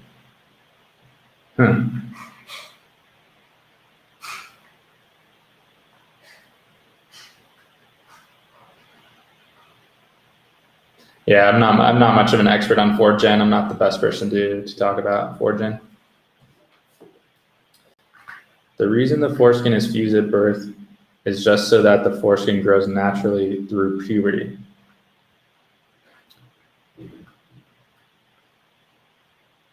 That's interesting.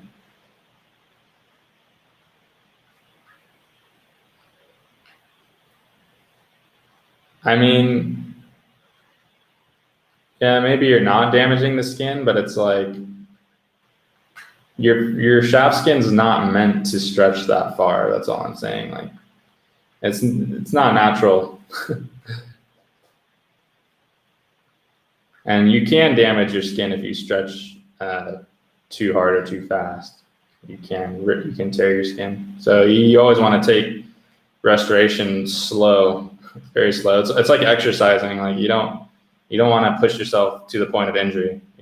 You got to have a realistic timeline on your progress with it, so that you don't damage yourself at all. Nerve endings do grow. Yeah, I'm sure some nerve endings grow, but it's not anywhere near the level of the natural foreskin.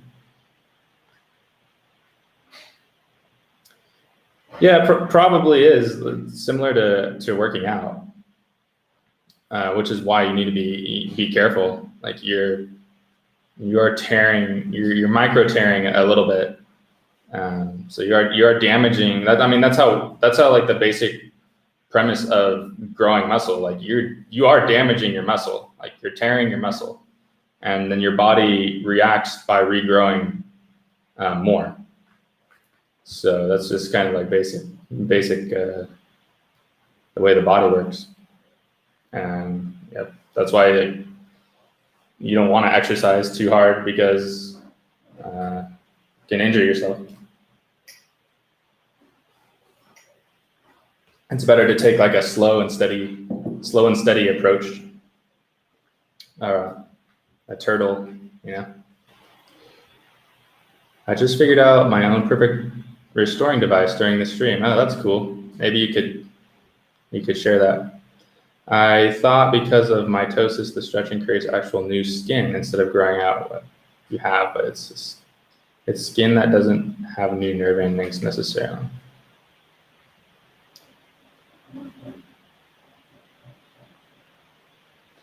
Yeah, I don't know if it might grow some like new nerve endings, but I don't think it's really going to be noticeable. in too much of a way. I think the main benefit is just getting that gliding action back and having the head covered. But in terms of like the nerve endings, I think is a tough thing to recover.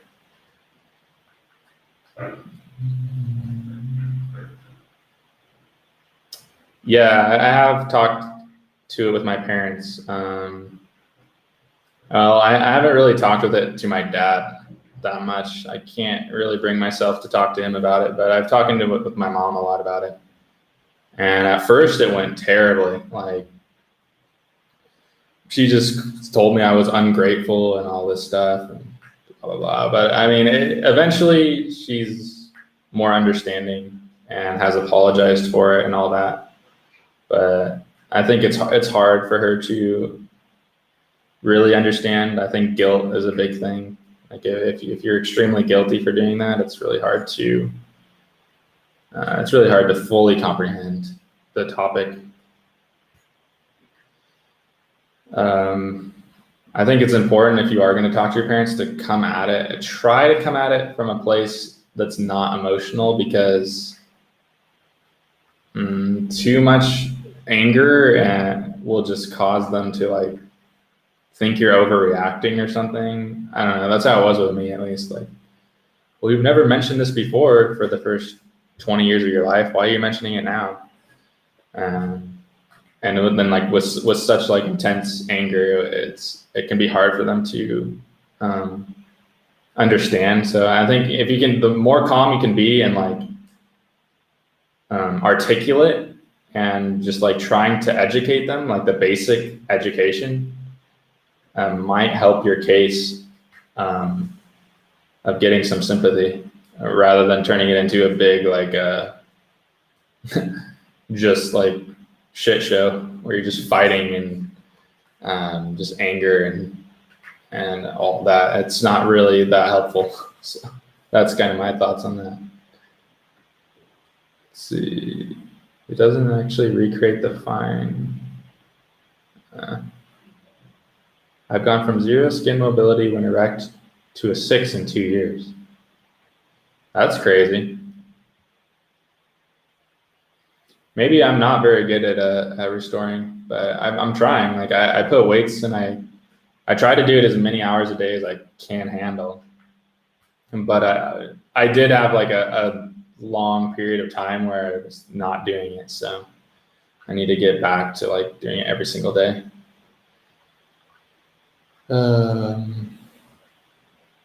That's a CI increase every 4 months. Yeah, that's crazy. That's crazy.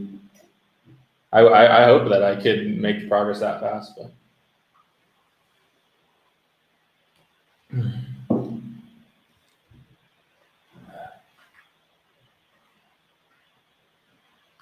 I talked to my parents. They basically blew it off and I dropped it. Yeah. I've kind of come to the point where I try not to rely on my parents at all with this sort of thing, because it's just,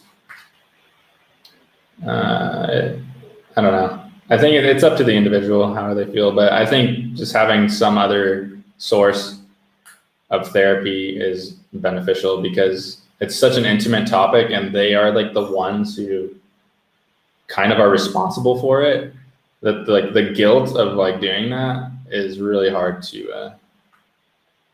it can be a really hard barrier to break through. So I wouldn't like rely your mental stability on being able to talk to your parents. I think like a group like this or something is better to help deal with those emotions. But I do understand the whole thing with parents. So I won't tell you what to do or not to do. I think it's up to you. Okay. I have a horrible news. Cripples has attempted suicide. I don't know who Cripples is. That's really sad though. I wonder if he's an intactivist or what. So maybe somebody could tell me. I have a video on my channel about confronting one's parents about circumcision. Yeah, Gregory Malchuk, he's great. He has a lot of good videos. If you're over 16, your parents won't empathize with you. big hairy adult to them. Yeah, that's part of it. That's part of it is like, well, you haven't brought this subject up for the past, however many years. Why is it a big deal now? And the thing is the bulk of your circumcision trauma won't hit you until you're sexually active. And once you're sexually active and then you realize what you're missing, that's kind of when the big, like, a wave of trauma hits. And as a child, it's like, I don't know, you're too clueless, you're too innocent, you have no idea. So there's a lot of problems with confronting your parents about this issue. Maybe that's a topic that we could discuss in another show, more in depth, because I have a lot of thoughts about that, but I'm just kind of too tired to go into all of it. I found out about restoration when I was 17. I went from 1 to 3 in 6 months. Yeah, that's really good. I feel like I've gone from maybe like a 1 to a 3 as well since I started like 2 years ago.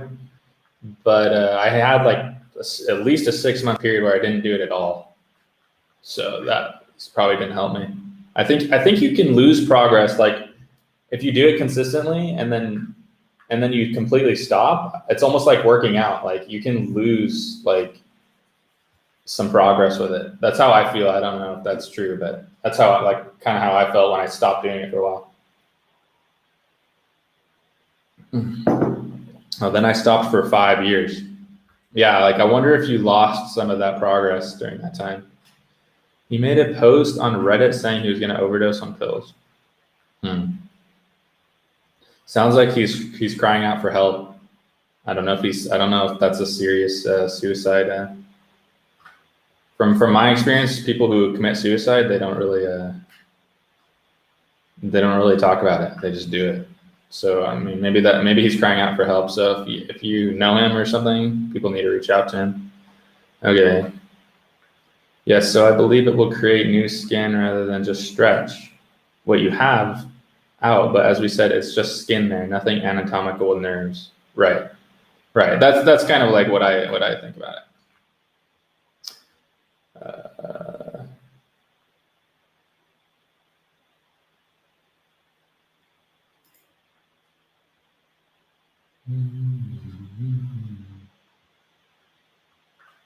He's an intactivist. Okay, let's see. Do they read the stream chat? I'm trying to read the stream chat as much as I can. Everything you have left gets optimized now that it's in a healthy environment where it can perform. Yeah. He's an intactivist. Is Cripple doing fine? Can anyone confirm he's okay? I'm not done restoring, but before and after pics of the nerves look insane. That's good.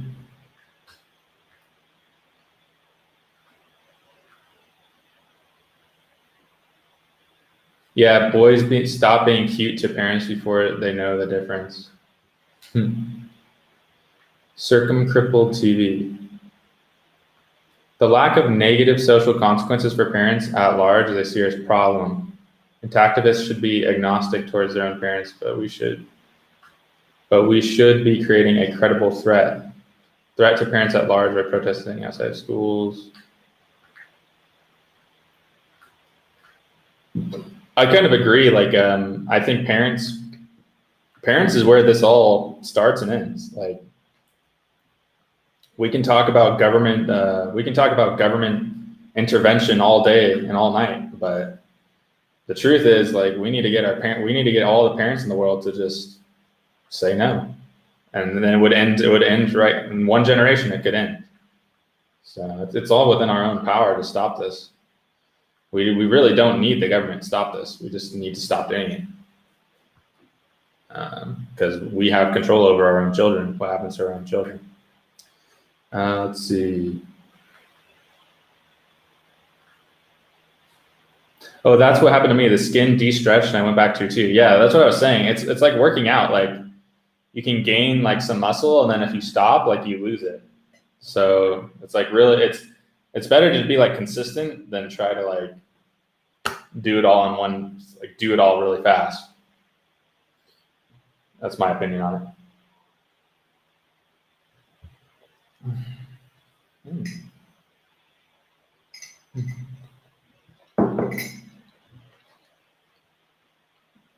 but I kept noticeable slack.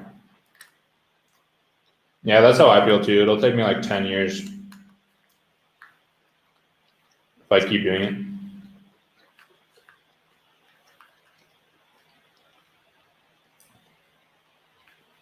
Yeah, I think skinning is a very accurate term. It's literally what it is.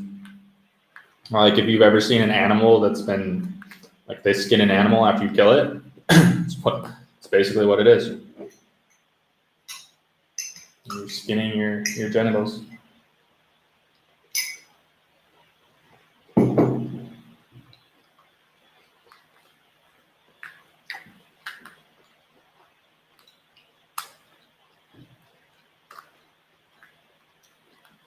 The fucked up thing is both my parents are doctors, so I've really tried. Another reason why I've really tried to reach out to my parents is because I feel like they have a lot of influence on people. And I've really tried to get my mom to a point where she would stand up for it. But I just don't, I think she has sympathy on what happened to me, but I don't think she's at that point where she's like, she fully grasps the situation. And it takes well, they're actually veterinarians, so they're not human doctors. So at least they haven't performed. And that's one thing that I told them, like, you don't circumcise dogs, you don't circumcise cats. They're literally wild animals and they don't have problems. Like, they literally just run around in the street and pee and poop on themselves. They don't have problems. It's like, why would you do that to a human? It makes literally no sense. That's one of the arguments I've used, but most of what I say just doesn't go through their heads at all. That's crazy. In fact, it's illegal to circumcise a dog or a cat. It's considered animal abuse, and you can go to prison. That's how crazy it is.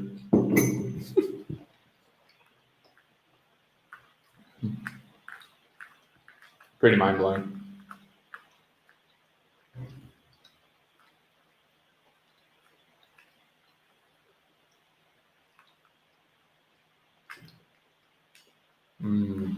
I know.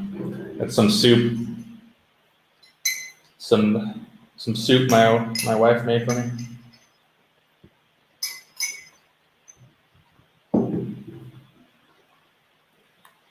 Yeah, it's crazy.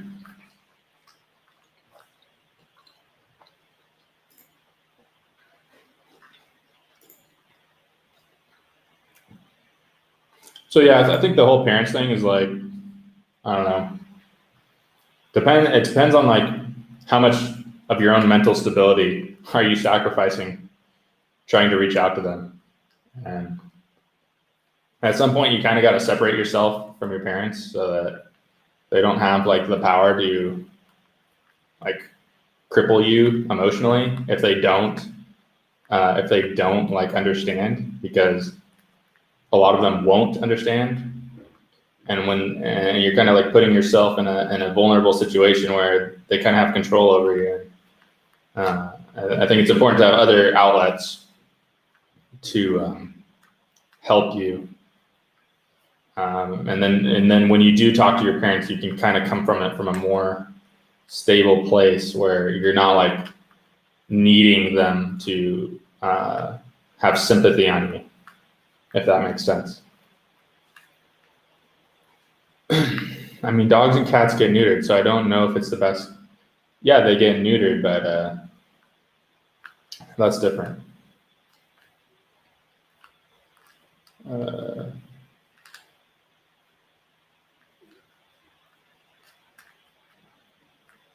Cut my baby boy. Okay, good idea. Cut a monkey or dog, you monster. Yeah, exactly. Well, in South America, well, it's interesting you bring up the neutered thing, because I live in South America. They don't really do that here. I mean, like, there's certain organizations and like Americans who will come down and they freak out. They're like, oh, we got to neuter all these animals and stuff. But the locals, they don't circumcise their kids. They don't neuter their dogs. Like, they have a very like different way of looking at life than Americans do.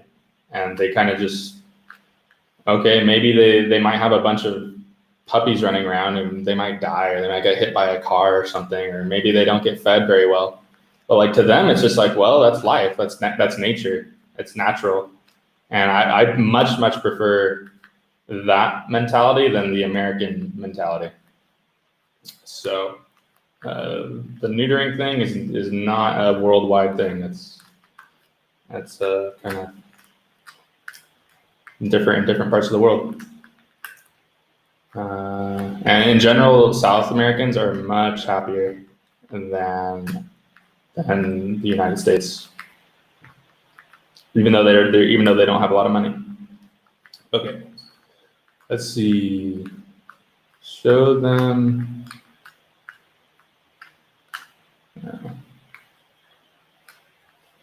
I wonder, what is the May 9th, 2015 global survey? I don't know what that is. What is it with Americans and altering people's genitals? Yeah, I don't know. Exactly. I kind of feel bad doing this, but a tactic I've used is saying that the majority of women who were circumcised as infants do not report any sexual problems. No, there's no reason to feel bad doing that. That's a tactic I've used too. Is like looking at female mutilation is really a good way to get people to like help build a bridge between their cognitive dissonance. Like it helps get them a little bit closer without triggering any of that other trauma. It's like, oh, okay, well,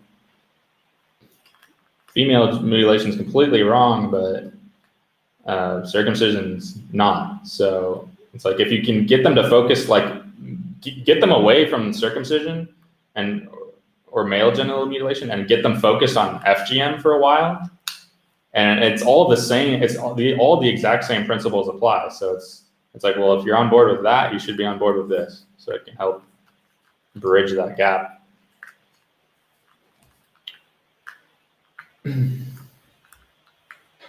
That's so funny, Gregory. Oh, wow. So he's a male and he's not neutered and he's completely calm and friendly. That's cool. Yeah, like that's how it is here. They don't do that. And their animals, like they do all right. They do fine. Like they're not. I mean, there's some bad things that happen sometimes, but like in general, it's not as big of a problem as some people would like to make it. All right, peace. But FGM is worse.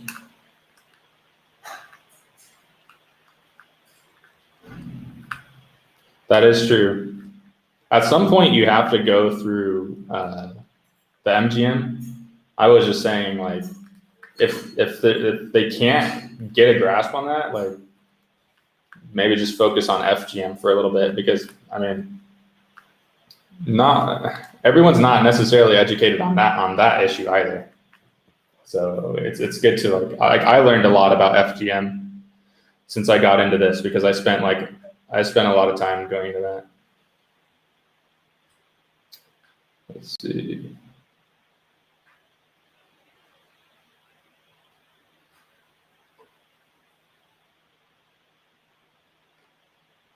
Tree. But FGM. Oh no, I know you were being sarcastic. I was talking to Gregory. FGM is worse. Yeah, of course.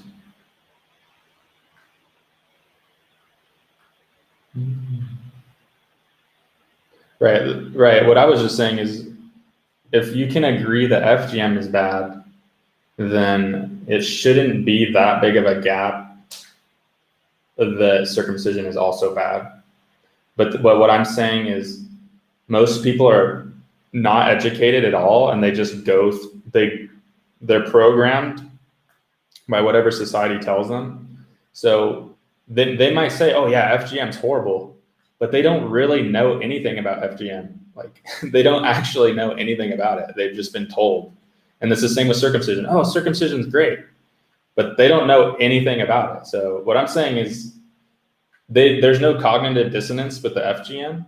So just educating them about the basics of like genital mutilation and present it in the form of FGM can help bridge it can help them get educated without them like putting up a huge wall, because it's all the same. It's all the same information, really, for the most part. Okay. Circumcision is generally right. There's a huge misconception of FGM, right? Right. There's like 4 or 5 different levels to it. Yeah. I have stunned people by asking them why FGM is bad. Once you debunk that, it destroys all pleasure and may have medical benefits. You hit the bedrock. Yeah.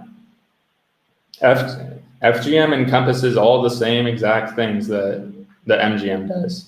It's all the same morals, ethics, and if you can get people to be educated on that and understand why it's wrong, it should be a very easy step to say that circumcision is also wrong, because there's no medical justification for FGM, and if they try to do that, it would sound absurd.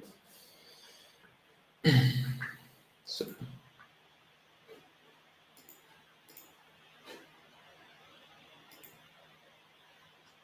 All right. Well, thanks for showing up, guys. We'll do this again sometime, and I hope you guys enjoyed it. Try to have a good week, good New Year, and try to find some things that you enjoy in your life and get in the habit of doing it. Be happy people. Try to be as happy as you can. People argue that cut is cleaner and talk about ancient Israel, but right in the Bible it says they stopped circumcision for their 40-year exodus. Yeah, I'd recommend Marked in Your Flesh, that book, if you want to learn more about all the history of it.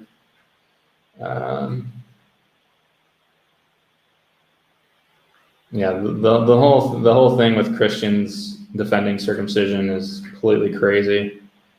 Completely crazy. That's actually one thing that really angers me. If this is too personal, you don't have to answer. Has MGM made you not believe in religion? Religion? Yeah, I don't believe in religion. I think religion is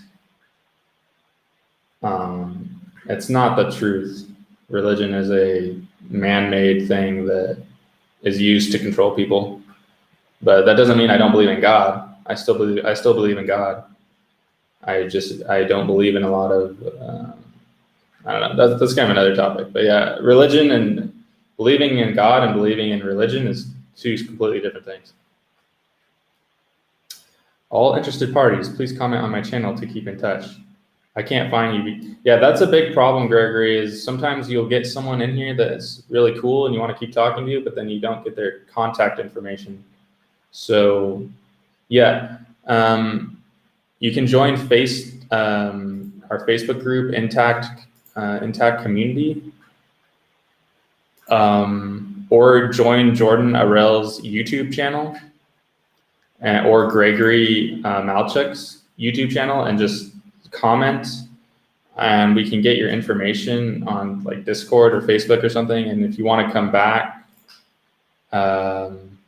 you can get the links to this, because this is supposed to be open show for anybody. So if you guys want to come on another time, you guys have issues, because this is not supposed to be me talking the whole time. Like, there's supposed to be some other people on here who need to get some things that they want to talk about.